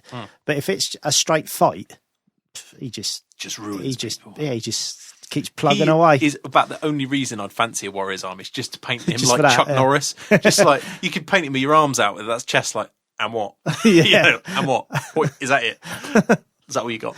He is good. He is very, very good. He's quality. So so that was good. So for full thoughts on my list and a bit more of a breakdown of what I thought of that, check out the Saucy Show. There's a new thing I'm running there. It's called Da Blog, as in Dan's Army blog, Da Blog. Very clever. Good, eh? Yeah. Bit like that saucy. Amazing. Bit like when you came up with the Saucy, Wayne, the Super Awesome War Gamers Club. Yes, Dan. Yeah. Yes, Dan. It was a good day when you came up with that. So that's. I don't know why you don't take the credit for it. No, I don't understand why you just don't tell everyone about how you had this, this moment. This, came to me. Yeah, when it's sort of like, An epiphany. Yeah. You know, to come up with there you go. the saucy blog. section. There you go. The blog. So Dan's blog. you're saying the blog is yours, and it's not that special, but the saucy, that's special, and you're not claiming the glory for it. No, well, I don't know. I'll let you have that one. But yeah, you'll let me have that one. Dan's audio blog. There you go, the blog. So that's on there. So check that out, and we go into a bit more. The only question I will answer on the show, because I got asked it a lot at Twitter at the weekend, was I enjoying the 8th edition Lizardman book? The answer is yes, I was enjoying it. I found it a little bit frustrating. It reminded me of playing at the end of, fun enough, at a Sheffield Slaughter, nearing the end of 7th, where all you're playing was Dark Elves and Demons. And fun enough, I played 3 Dark Elf players at that event and a Demons player. So that's probably why it felt like that. But where it was a bit frustrating, because I felt like they had a few more toys. But my list was bad. The best thing in the Lizardman book is skink cohorts by a mile. I've played quite a few more practice games now. I'm up to sort of 15, 16 games. And skink cohorts are the best thing in the book. I didn't have any. My only combat unit was Initiative 1. And I played Death Magic in quite a few of the games, and low model count. It was just a bad list. But did I enjoy it? Yes, I did enjoy it. I do think, though, that there's a lot of fun options that you basically, from a competitive angle, you're just not going to take because they give up too many points. And that's a shame for me. But I do think there's some good builds in there somewhere. So I'll still be carrying on chugging away with those for a little bit, I think. Now, I want to talk about a few other things at the event. Let's talk about, while we're talking about the gaming, and what I said there, the top 20 was pretty much dominated by Warriors, Dark Elves and Demons at that 2000, with the odd exception of 2 excellent and experienced Empire players that finished 2 of the 3 podium spots. So big shout to Empire. The list that took it out was Double Steam Tank, which was Jack Armstrong. Listeners of UK podcasts would have heard the name. He is literally the Chuck Norris of English Warhammer. He took it out with the Double Steam Tank list and ruined some people. So that was good news. He is now the new Johnny Two Tanks. Johnny Two Tanks, yeah, he is. So they did well. But yeah, Dark Elves, Demons and Warriors, so strong under that field. If you weren't one of those lists, you had a hard time. But there were some good ones up there. There was a few people popping up. The Norwegian team that went out there certainly took some names when they were there and did well. So fair play to them. And all really, there was a really Skaven nice player, wasn't it, on the last game? He was up around the top tables. He was considering he's using the Skaven, he's doing really well. Yeah, definitely. So that was really good. Final things, personally for me, my favourite bit of the weekend was, unless my opponents were lying, 2 of them gave me their best sport opponents. So that was good. So thanks very much. I had a cracking time against all my opponents, actually, and I do think sometimes it's related. If you know you're doing bad and you go in with low expectations, I think you enjoy the games more. I've certainly found that over the years. If I go in with high expectations of thinking I've got a competitive list and I know I'm good, you struggle when it goes bad. Like this year, I was not expecting anything, and I did the same last year, and I had a brilliant time last year, brilliant time this year. And you said similar, didn't you? Really, is you didn't really worry too much about it. And I did. The one thing I really didn't miss was racking up 200 plus models after the game. It was literally, it took me about 60 seconds to just put it back on the trays and it was done. And that was great, because then you just walk off and socialise. Whereas usually when I'm playing with Skaven, it's kind of like, 25 minutes of putting stuff back together again. Yeah, it's not good. Because then people talk to you and it takes a bit longer and this, that, I think last year I actually missed lunch because I was putting the army back together. Sure. So yeah, well, there you go. That is a bonus for sure. Now, talking of painting, let's briefly touch on this, because I caused a little bit of an outburst on Twitter on this. I didn't really mean to. I voiced my displeasure. So let's talk about this. My army has won. My Lizardman army has won quite a few painting awards in 2009/10. Maybe the odd one after that, but basically I haven't had the army out finished for about 3 years because of ETC. I had it at Sheffield last year, but I had unfinished stuff in that was just base coated. This year, part of the reason I took what I took in selection was because I thought, it hasn't been out for a few years, and I don't think anybody who spends the amount of time I spent on an army would always hopes that you've got a chance of, if people haven't seen it, of sort of competing in it. I mean, Wayne, we've talked enough about painting and the competitive edge of painting. So I took it thinking, oh great, I should be in a shout at getting a nomination. So they did. The judges picked their best 10. There was a shortlist done of the best 10, which I was on, and then the TO removed it because he thought my army was old. That was the reason I was given. I then went on Twitter and said that was the most disappointing thing of the weekend. I was actually gutted about that, because it was one of the only trophies I thought, well, there's 3 prizes for painting. A lot of people hadn't seen it. If it's not good enough because it isn't good enough, that's totally fine, not a problem. But I was very disappointed with the reason I was given. I know I spoke to the TO afterwards, and he sort of apologised to me about it, and that's all cool. It's not a problem. I didn't mean to start a Twitter gate, as it's known. And there was a massive conversation about it. But I thought we should touch on it because it's an interesting thing, isn't it? Is an army ever too old to be nominated? Should an army not be put forward because of that? A lot of it's knowledge as well, because there was... I could name at least one army there where the majority of the models in that army were really old. You know, the person... And I know the person had painted them probably, I don't know, 8 years previous. So... You know, not all of it, but a good section of the army was really, really old. But obviously the tournament organiser didn't know that. No. But it's kind of like a ridiculous kind of argument, really, because like, it doesn't matter how old the army is. It's either good enough or it isn't good enough. Well, my thing with it was that if it was that old, people wouldn't have voted on it. But there was loads of people there. I mean, exactly like at the beginning. You know, when Matthew Walker said to me, did I paint it? He'd never seen the army before. He didn't even know you had lizards, you know? No, I had a lot of comments actually about it from people saying it's really nice. I've heard you talk about it. I've not seen it. So that's what I was thinking like through Saturday. Oh, this would be good. This would be interesting to see how this goes. Because to give you an example, Ben Johnson, who's a brilliant army painter, has won so many awards. His demons were there. He'd taken them since, I don't know if the South Coast GT was his first one, but it must have been one of them. So you're looking at best part of 12 months on the tournament scene. Won a lot of awards. It came third place best painted. Well deserved. No issues. But is that is that older than mine?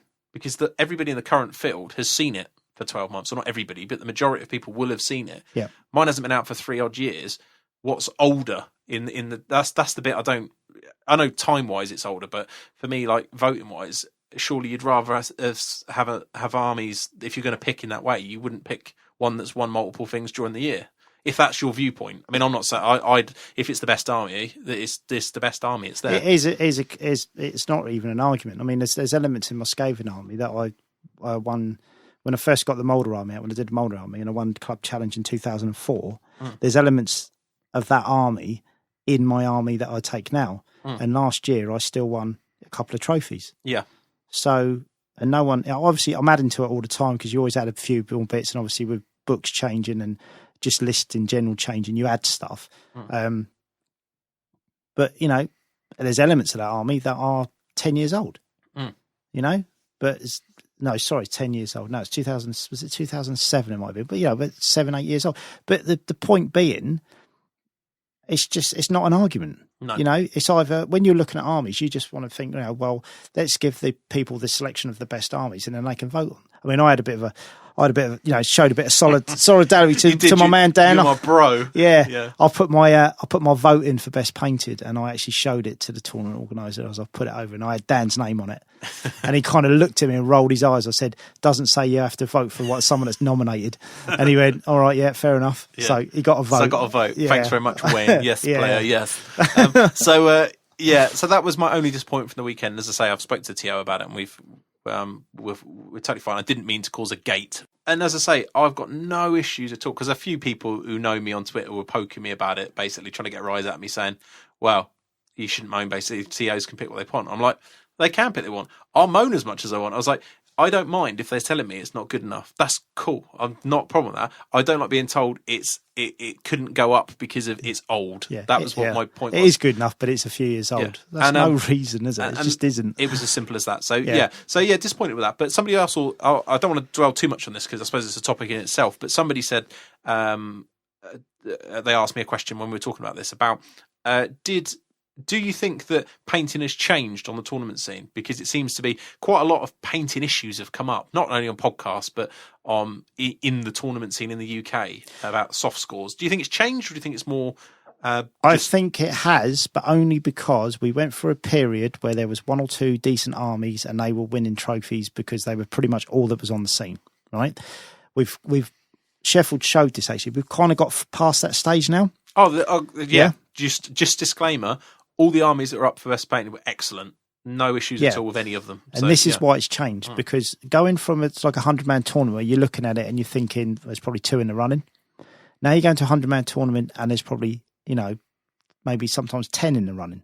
Now, when you've got that many people that have put that much time and effort, and you know, and speaking from personal experience, you want to win. You know, you're smiling at everyone, but inside you want to win.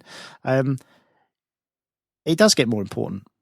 because it's one thing when there's kind of like 2 people up for it, but then when you've got 10 people up for it and maybe you've got 15 nominations, of course it gets different because there's more to talk about. More people have got an opinion on it, and there's more people to be disappointed, and there's more people to get sort of. And if you've got I'm not saying it's Sheffield Slaughter at all, but what I'm saying is if you go to a tournament and you've got judges there that are all painters, you're hoping to get a fair result on judging, and then you have players vote, which is just down to the players. If you've got go to a tournament and I don't know, let's just say we've done it and we read the tournaments and they've had like 3 judges and none of them paint, and you kind of look at each other and thinking, how do they know?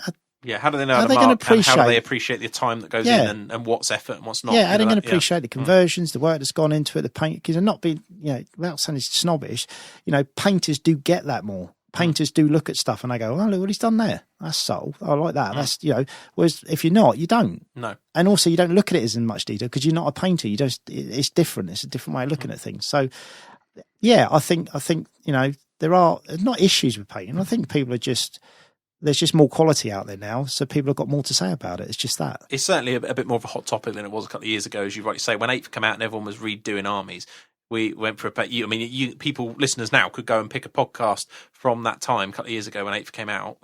What was it going to be? August 2010, I think. And you could see us and everyone else on the podcast scene moaning about the lack of decent armies.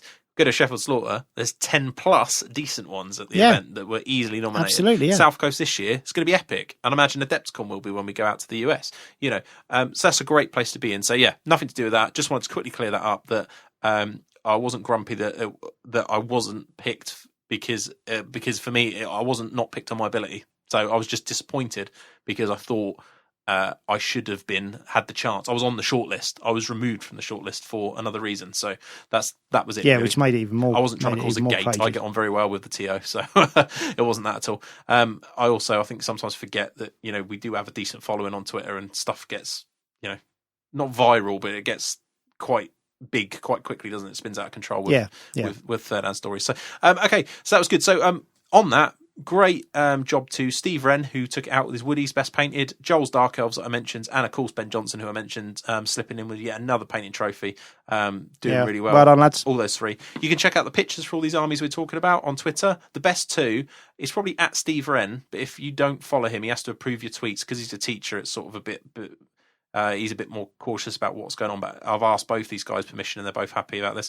At Steve Wren or at Crouching Otter. Either one of those, flick through their pictures and you better see each and every one of the armies that is up there. There's some really, really good stuff. So there you go. So that's pretty much our Sheffield Slaughter report. Hope you've enjoyed it, and on to the next segment. Oi, geese. Oi, oi. Hello, sweetheart. Show us your tips. Okay, show us your tips. Hobby Tips of the Week. That's what this segment is all about. And a listener has emailed us in with this gem.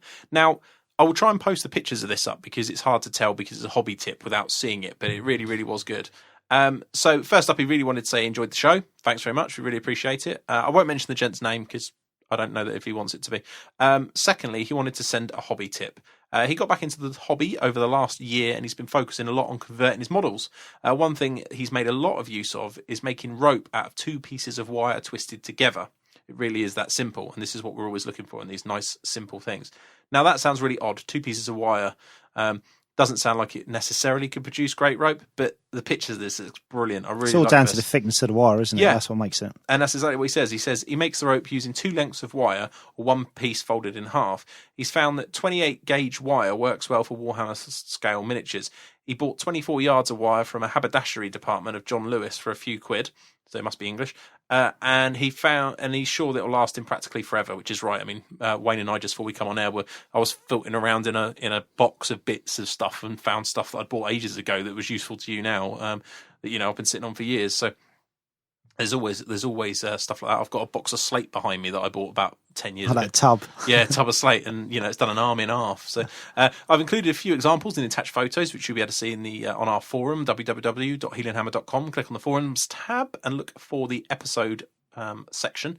I've used the rope for flails, which I think is fine for more low-tech races and for hanging a musician's bells and trophies. The stiffness of the wire allows you to model some quite dynamic poses, and that's true. He's got a few where you can see, like a flagellant's flail or whatever. Yeah, it looks so you really, got the bend on it and stuff. Yeah, really good. One last tip. A couple of coats of liquid green stuff over this rope makes reasonably convincing intestines. See the zombie pic. He did a zombie with it. So, obviously, behind the above, the rope can be used for all sorts of hobby projects. He's planning on using it for some scratch-built war machines and chariots. So he says, apologies if it's too simple for hobby veterans like yourself. It wasn't too simple. I looked at it and thought, that's cool.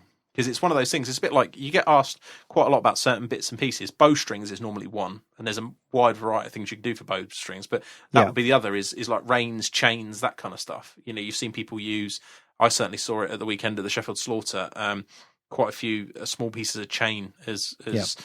But yeah, rope. So there you go. So check the pictures out, because they were really good, those. I liked them. Anything to add on that, Wayne?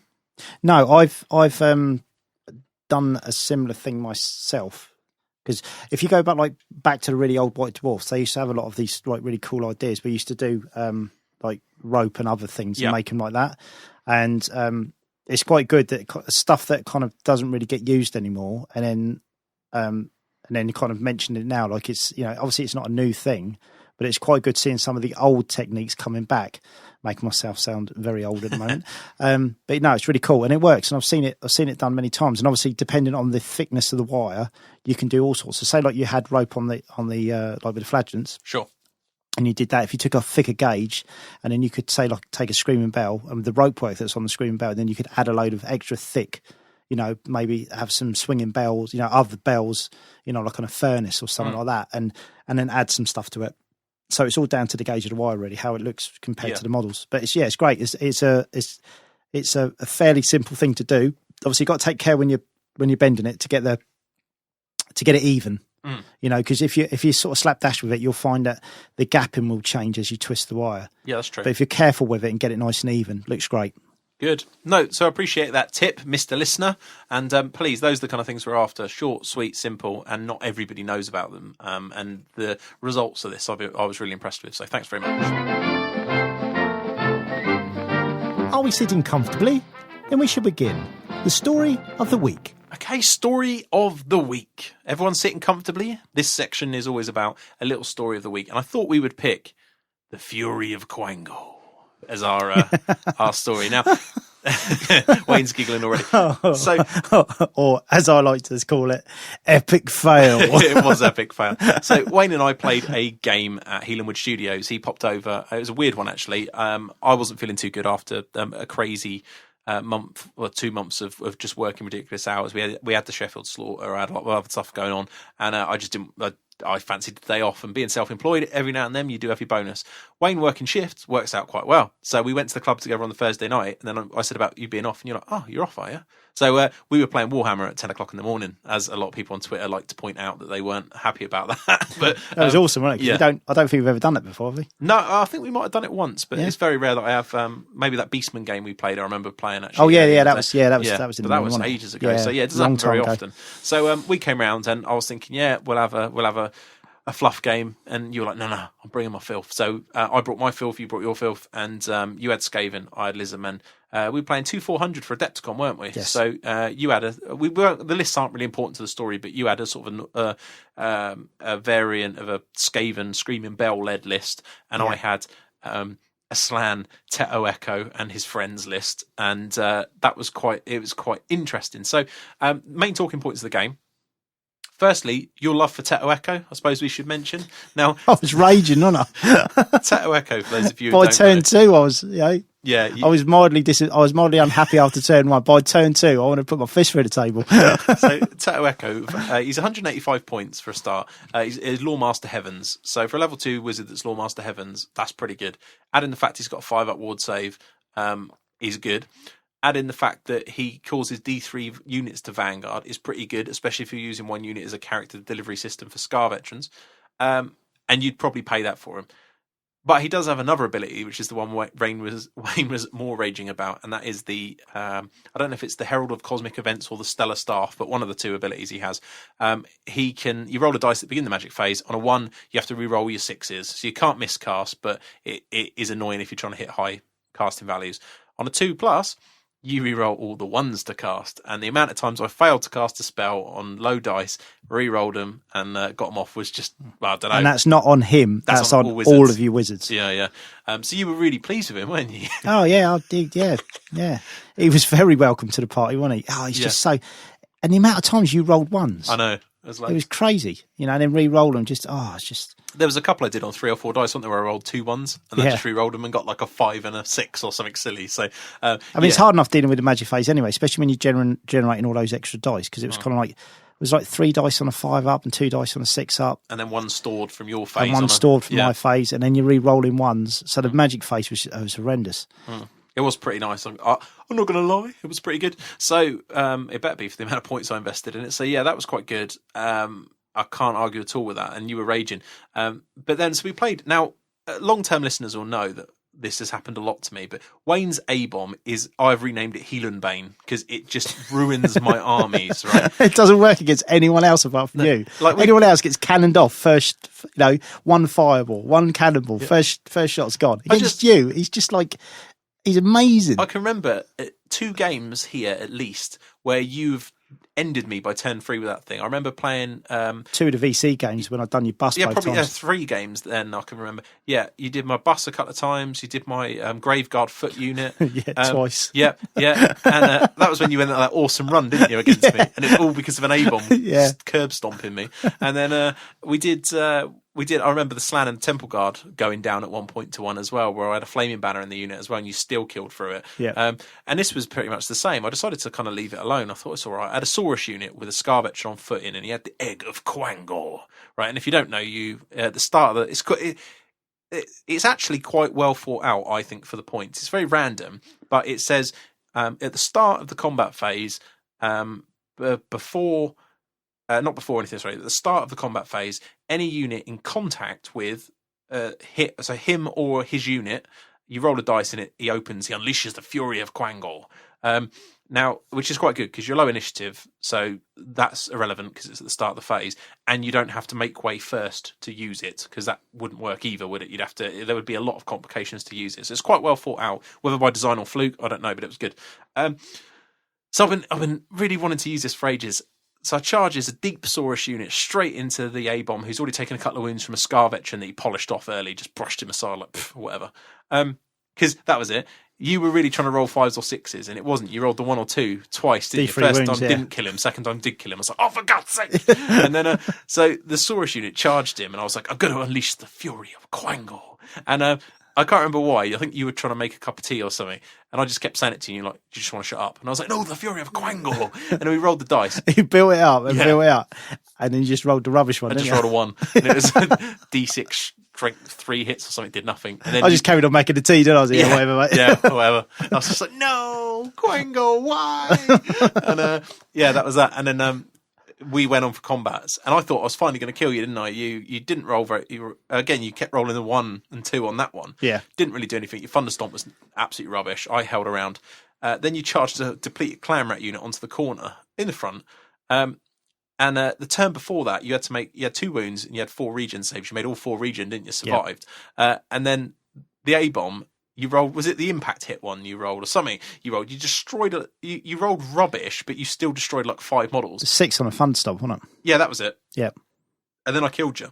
But it didn't matter because your A-bomb had done so much damage to me that I lost the combat and the Clan Rats ran me down. I was like, oh, for God's sake, QuangooOO, why? So there you go, the fury of QuangooOO. And you ended up, and that was an interesting game. I love the bit where you had Teto Echo and then your Slan were like behind the building, weren't they? They bailed out that unit because I'd cannoned like the unit. Yeah. But what was really funny was you'd put your Slan behind the building thinking it was out of the cannons, wasn't it? But you hadn't placed it very well at all. And I looked at it and went, right, I'm shooting your Slan. You went, you can't shoot me, Slan. And I said, I can see half the model. And you went, you're not supposed to. I went, I'll stick him behind the building. Yeah, I suppose it's a typical friendly game. Basically, what happened was I had exactly that. I had a ton of room to place him out of. There was next to an there was no reason bit, why he shouldn't have been hiding. And I just lobbed him behind the thing and went, yeah, he's behind it. Didn't get up out of my seat. And you were like, yeah, I can see him. And I was like, behave. Oh, yeah, you can see him. But no, I thought you were going to go. The other interesting thing about this game is that you were crying early on about Teto Echo and you weren't going to get points. And I said to you, don't worry.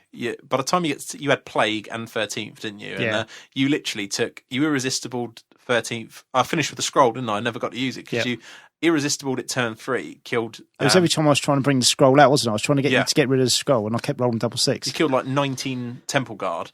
And then the following turn, my Slan's bunker with Teto Echo, a Skink Priest, and him ended up being a Skink, Teto Echo, the Skink Priest, and the Yeah. Slan. And then I had nowhere to go. So you put me under a lot of pressure. I think, did you win 11-9 in the end, didn't you, I believe? Yeah, 11-9, yeah. So he just blew me apart with magic. And QuangooOO epically failed me when he was needed. So there you go, the fury of QuangooOO.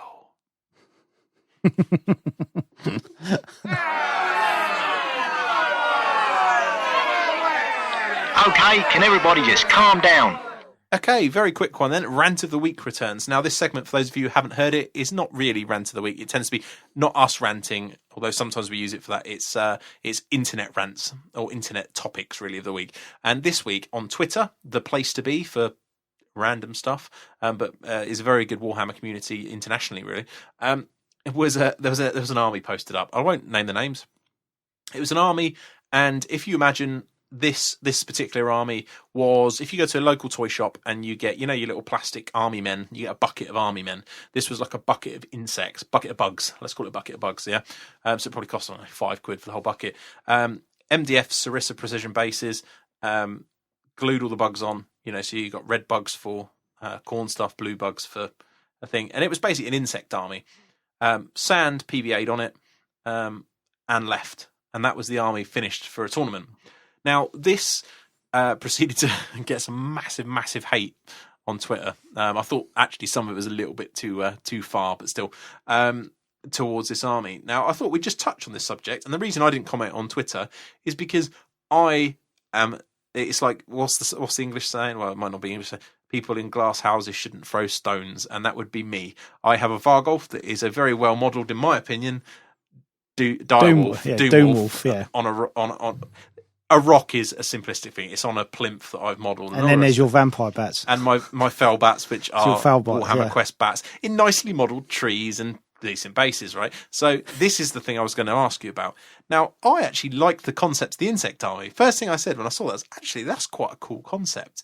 My problem with it was the execution. He didn't there paint was the bases, was it? It was just sand. And he said, stick the bug on. well, I don't get why people paint sand. There's what he said. Why would you paint sand? It makes no sense, right? So because it's not sand, it's supposed to be mud. Well, no, it could be, because it could have sand. come out of the desert. There's a scarab beetle, so it could be a desert, right? So anyway, this was his point. So he had a few points at this, and to be fair, I think he probably got his defences ready for when he. I don't know why he posted on Twitter. Don't know. I think the point you're making is, like, if you got those bugs. I mean, I did it with the toy, didn't I? When I had the toy 4, right? Exactly what I wanted a Horror Titan, and they didn't. There's no model for the Horror Titan, so I did that, and obviously added all the Tomb King stuff to it, the mask and that, the green stuff. Gave it a kind of a sort of sandstone base, and then painted it. And when it's finished, it looks like a Hierophant. I don't have a problem with anyone doing that. I've done it myself. I don't see any problem with looking at other model ranges, or other ideas, or even toys, or any ideas, and go, do you know what? If I can make that work, I could do something with it. When it's literally a bucket of toys that you've glued to appropriate you don't do size anything base. to it. You literally take it out of the bucket and you glue it to an appropriate base, and you go, "That's my army." It's kind of like, it's almost like putting your fingers up to the rest of the Warhammer community and just saying, "Do you know, I just really can't be bothered. I cannot be bothered." No, I understand. I understand that some people, there are various different people with different financial constraints, and Games Workshop models. Obviously, you pay what you get for. They're brilliant models, but you do pay we the upper struggle end with of the what price. we want to buy, don't we? There's loads of ideas that, years ago when I was, before I had kids, where I was going to do a whole Bretonian army out of Blood Knights when it first came out. That's what I was going to do. Now I'm kind of like, I wouldn't even consider it. No. It's just the cost. Yeah. So I get that, but I suppose my point is not in defence, because we should say Russ, after the third of the three of us, for the South Coast Grand Tournament, the biggest singles event in the world, I think. He's gone out and said, "Don't bring that," and I agree with him. Don't bring it. But it is a very fine line, because I'm sure there are some things which are almost proxies, but they've got more effort. And then it's like, and that's the line: is it effort? Is it execution. It's a very subjective thing, isn't it? So let's take the other sort of side of the coin, right? Because it has been mentioned before. If you take Annie's army. Oh yeah, so this is listener, the dice bag lady. Yep. Yep. Right. She's got some toys in her army, like her. She's got a unit of sheep. But when you actually, look at them, she's sculpted knitted jumpers on them. They're all painted really well. The basing on them's lovely. And when you actually look at the models, there's extra detail. Like there's a bull taurus. Is it a bull taurus? I think it's a bull taurus, and it's actually a cow. But there's kind of like some horn strapped to it. And then there's there's like a gnome on a ladder up the side of it, and he's painted it red to make it look like it's just clever stuff. Yeah. Loads of effort, lots of, there's like a gnome, which is basically a goblin that's riding a chicken. But she put a picture on Twitter where you've got the toy of the toy that she bought, obviously for the chicken, and like a farmyard toy. And then she's put the goblin on it, and then you see what it's like when it's painted and it's all finished. And it's kind of like, yeah, she has used other things, but there's a hell of a lot of effort to make it look like it does to get to the army. It's not everyone's cup of tea, but you can't knock that army for effort because there's loads of work in it. I think absolutely ton of work. I mean, it's almost an extreme, that one, because if it wasn't like that, people would have more of an issue with it, I think. I mean, some people have raised it's not their cup of tea. It's not massively mine, but I cannot help from a painting perspective but appreciate the effort that's gone into that army. Yeah. I remember looking at it at a tournament and outwardly laughing at the effort that had gone into some of the pieces. It was brilliant. Yeah. So that's almost an extreme. But yeah, I mean, I'm talking more about, like, you will see other people at South Coast, I'm sure, who will have maybe like not, I don't know, models which are either other Games Workshop ranges or not, that haven't had that much effort in, but they're the only thing that it could possibly be in that army. Whereas obviously this insect thing, although you and I have said many times on this show that in my viewpoint, as long as you can tell what it is, and there's some effort gone into it, no worries. I think my only problem, and I think really it was the lack of effort that went in, because if the bases have been painted and the models have been painted to a sprayed colour, details picked out, washed, that's all it needs. That's not a massive technique. I reckon it's actually quite a good concept. I've got no issues with the concept. I actually thought, I've got no issues with the that concept. could look really, really good. Yeah. It's just that it hasn't been done at all, really, and I think that's the thing. problem. I mean, literally, he's ordered some movement trays. He's gone to a toy shop and bought some bugs. He's then glued the bugs to the sand. I mean, saying that, he's opened himself wide. Yeah, that's really, the problem. The fact that he sanded the bases and then turned around and said, "I don't see the point in painting bases." It's like, right, so and the movement trays are still MDF. They're just MDF colour. They're just MDF colour. They're not even painted. So basically, say, right, you have made no effort to even paint the trays, no effort to paint the sand, no effort to paint the model, because it's pre-painted. So basically what you're saying is you've made zero, apart from actually walking into a shop and buying something, you've made no effort at all. Well, all right, you've glued some sand to one of the MDF, the MDF bases.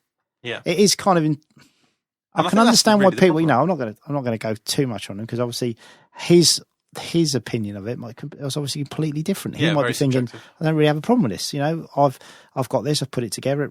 I think it represents what it's supposed to represent. It's okay. Yeah. And if he genuinely thinks that, then who are we to sort of, but I can understand why people are getting annoyed with it, because you kind of look at it and you think, do I want to play against that in a tournament? He rocks up with that and you just look at it. I mean, you could argue the fact, a player could turn around and say, right, we're going to take off all the units that aren't WYSIWYG. I don't mind like unit fillers and making stuff interesting. I don't mind that. Right. And he'll look at it and go, right, I want you to take your whole army off, because none of that represents what it's supposed to. And would he be wrong? And the tournament organiser, if he sticks to the rules, is going to have to tell him to take his army off. Yeah. I think it's this is the reason I wanted to talk about it on the show, really. It's such a massively subjective thing, isn't it? Because incredibly so, yeah. I think if he gave us, you and me, that army, and we had a day between us, we could make that acceptable. Yes. So quickly. Yeah. Like, it'd be ridiculous. Spray cans, bit of clever basing. Bit of dip. Do that, no worries. Do that, no problems. Yeah. And people would go, that's quite a cool idea. It's like the Soul Grinder is on just sand. A couple of bits of slate and a bit of repositioning and a quick bit of, paint job and the rest of it. People will be happy enough with that. You know what it is. Yeah. And I think it literally comes down to effort. And I'm always interested when people say it's not about effort. I think it is about effort, and that's it for me. Of course it is. Anyone that's used an alternative model in the past and put the effort into it, it's still it's still fun. Like when I did that Thor figure, it's because when I started, I did the bit by bit, and I showed people the Thor figure, and it started off, and it was, in a joking way, there was quite a few people went, "You're lining yourself up for a fall here. This is going to be well funny, right?" And then I showed stage by stage. Don't get me wrong, I didn't spend a lot of time on it because because I did it in kind of like a white marble kind of look. And then obviously when I got to the end, I got to the final phase, the people that were sort of having a go at the start of it, actually it works. It's all right, And I think this would. I really want to see an insect army done properly now. I almost fancy going down the shop and buying a bucket of bugs, right, and building a unit just to prove you can do it, and it would be acceptable. Because I reckon it would. I honestly think there's actually that army could work. It's just the execution of it was so blatantly sort of like almost two fingers to the world that's what caused the problem. So there you go. So if you haven't seen it, I'm sure you could probably search hashtag insect army or something on Twitter and you'll find it. All right, there's plenty of people just ask. But I do think that's also that I will take this opportunity to say I think a few people were a little bit out of order with some of the just pure flaming hatred basically towards it. But the thing you can never really appreciate is obviously, when you put stuff on Twitter, like I put a lot of my stuff on Twitter, and you're really leaving yourself open. And I'm very lucky that I get a lot of, pretty much most of the stuff that comes back is complimentary. And every now and again, like last night, I put some pictures on of rebasing my Skaven army, and then someone came on and said, what about adding some warpstone and stuff like that? And I don't, I think that would look good here and there, a bit of warpstone in the base, that look really cool.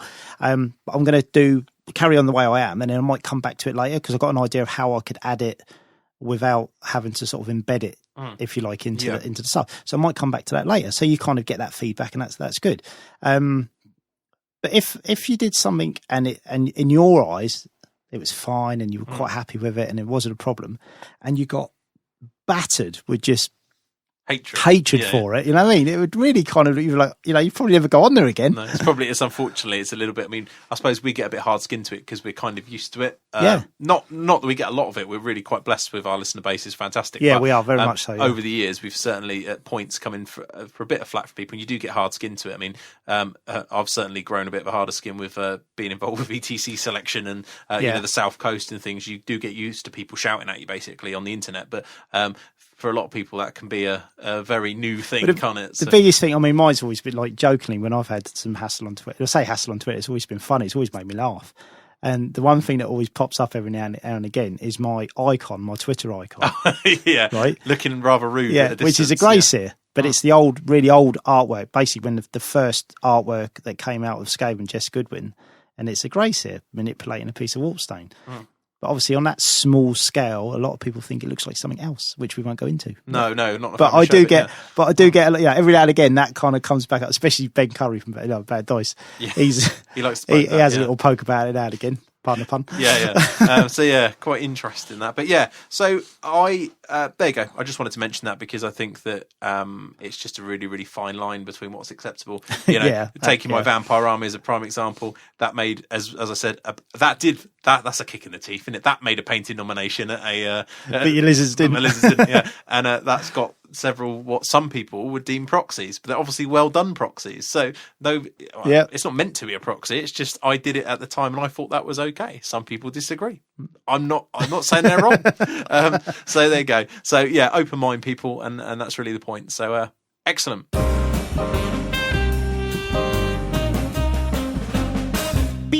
Okay, final literal whiz through our Beady Weedy week. I'll go first. I've been doing podcasting and a bit more podcasting. That's basically all I've been doing. I've been on the US Masters. That's coming up soon. For those of you who don't know, it's kind of massive. I mean, we have 16 players from a ranking system that go to an event. Not rocket science to organise. They've got the equivalent of like. This is my geography is really bad, but lots of England, lots of places bigger than England, and they've got to get a select group of elite They're players, called states. That's it. God damn, come on, man. into one place, and they've gone and they've each region sort of decided their own qualification process, and then they all go in, and there's sort of 50 players from these regions. Yeah. And they asked me to come and commentate on a batch of lists, basically, and they've asked a few people from the UK scene to do it. which is cool. One thing that was weird is I did have to go on camera, which I don't like myself on camera, but I did do it. It's on YouTube, so if anyone wants to see the coverage of this at the moment, they're doing a great job of the coverage, absolutely brilliant.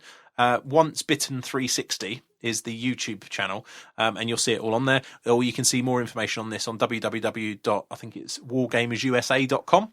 And the guys that are running it are doing an epic job. I don't know, have you seen any of the coverage on Twitter? No, none at all. It's only really starting to get rolling, but the trophies are excellent.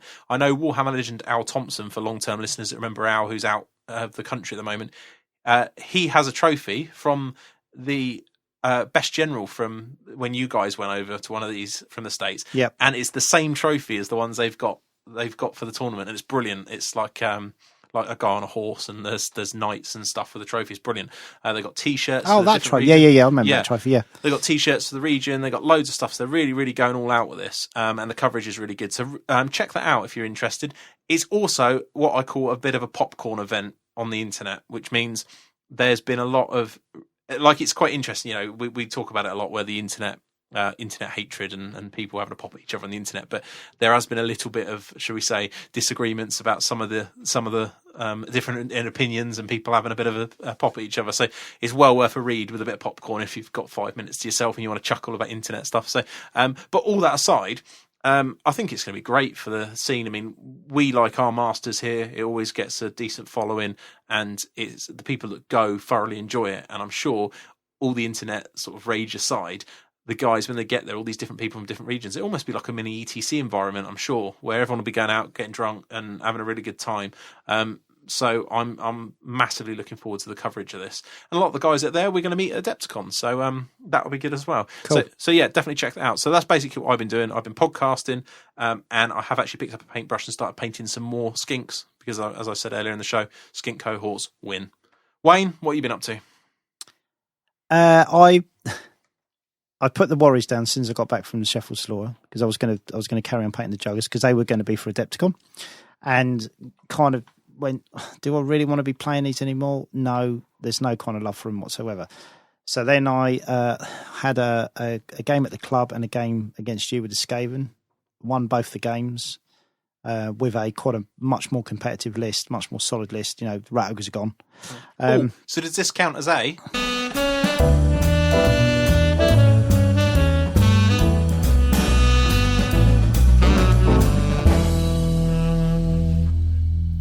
Yeah, it's the Hobby Wobble.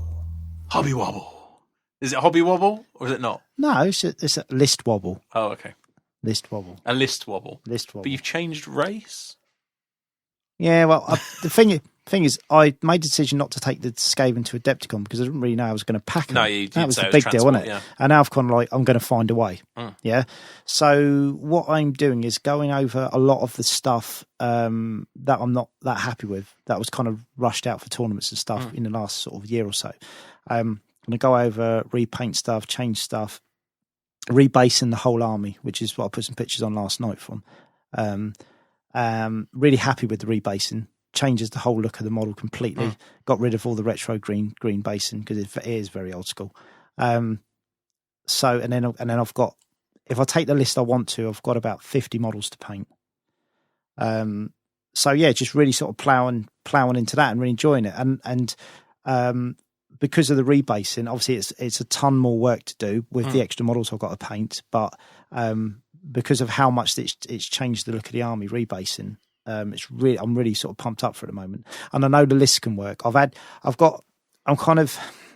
is a bell list at the moment, but there's a certain item that I'm taking, which, as far as I know, no one else takes.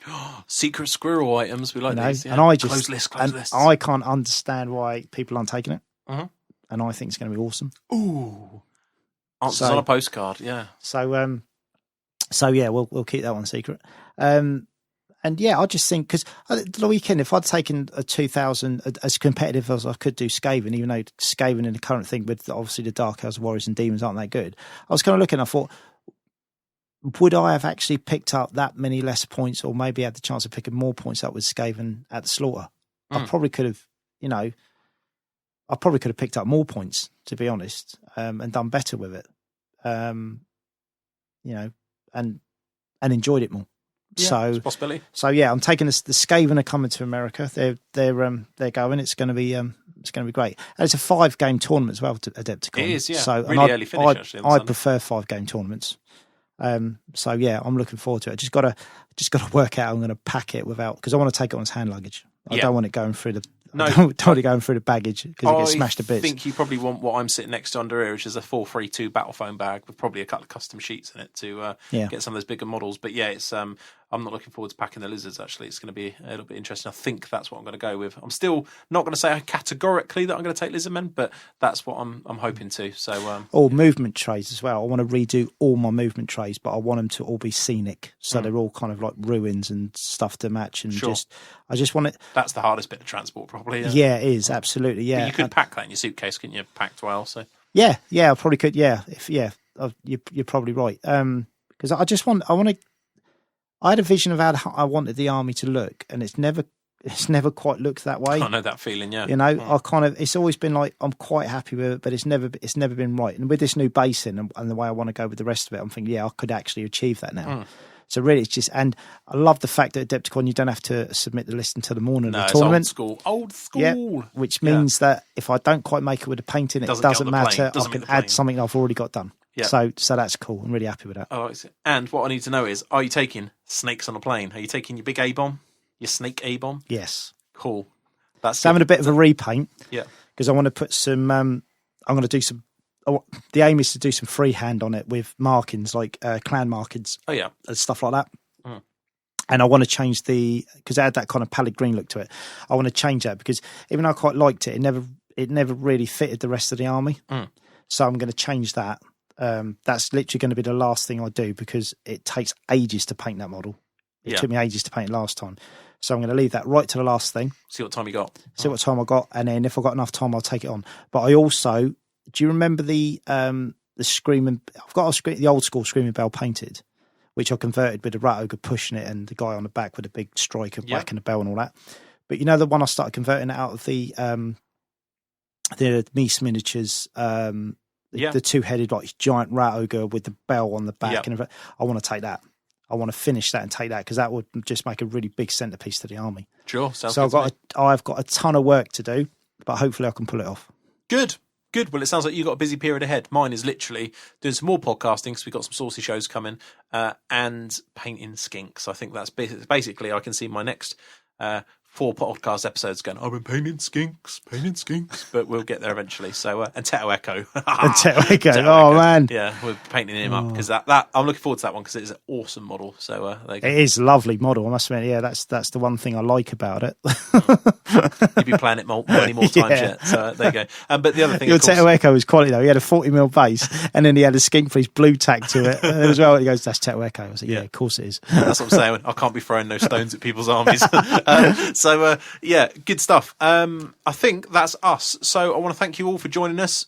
We appreciate it very much. Thanks for all the downloads. I know I tweeted some random facts in the week, but the most downloaded episode is now, oddly, of all the episodes we've downloaded, uploaded in the current return, the most popular of those episodes is now not the internet topic one that it was, the most powerful army in Warhammer or something, I think we called it. That was the most downloaded one. It's now been overtaken by the Gentleman Gamer episode. So there you go. You guys obviously must have liked that one. So I don't know what the magic formula was there, but we're happy with that. So thanks very much. You can get the entire of our show archives back to the original show, plus our army book reviews, my blog, the Dablog, the new Dablog. See, it sounds like you're doing orcs. Yeah, I know. I did think that, but that's kind of cool because I did do orcs once upon a time. I had a really good, successful career. No, I didn't. Was it 8 straight losses? Yeah. What has it got? 8 and 0. Long-term listeners don't know. I can still claim it.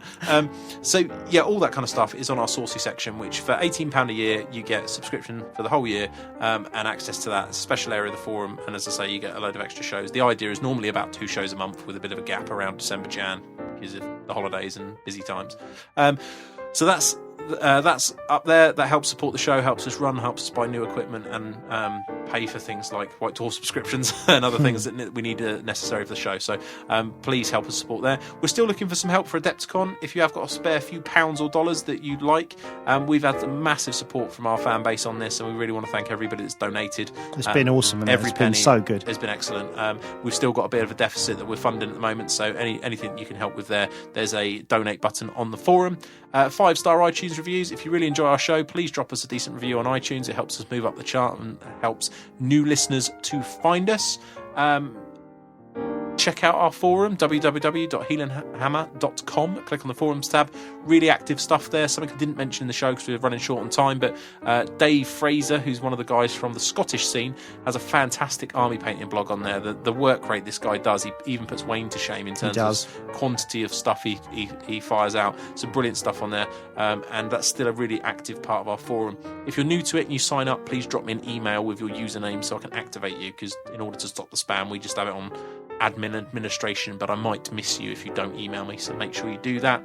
And that's pretty much it. Of course, our sponsor oddgames.co.uk for all your fun time needs, and I think that's it. Wayne, anything else? No, I am done, as I always say. Good. Well, we'll see you soon. We've got 2 more weekly White Dwarfs due soon, which is always exciting every week now. So keep an eye on our Twitter feeds at Heelanhammer and at Wayne Kemp 13 for our instant reaction to all that kind of stuff, and of course everything we're up to in the hobby during the week. That's it, guys. Until next time, thanks again, and we'll see you then. Bye bye.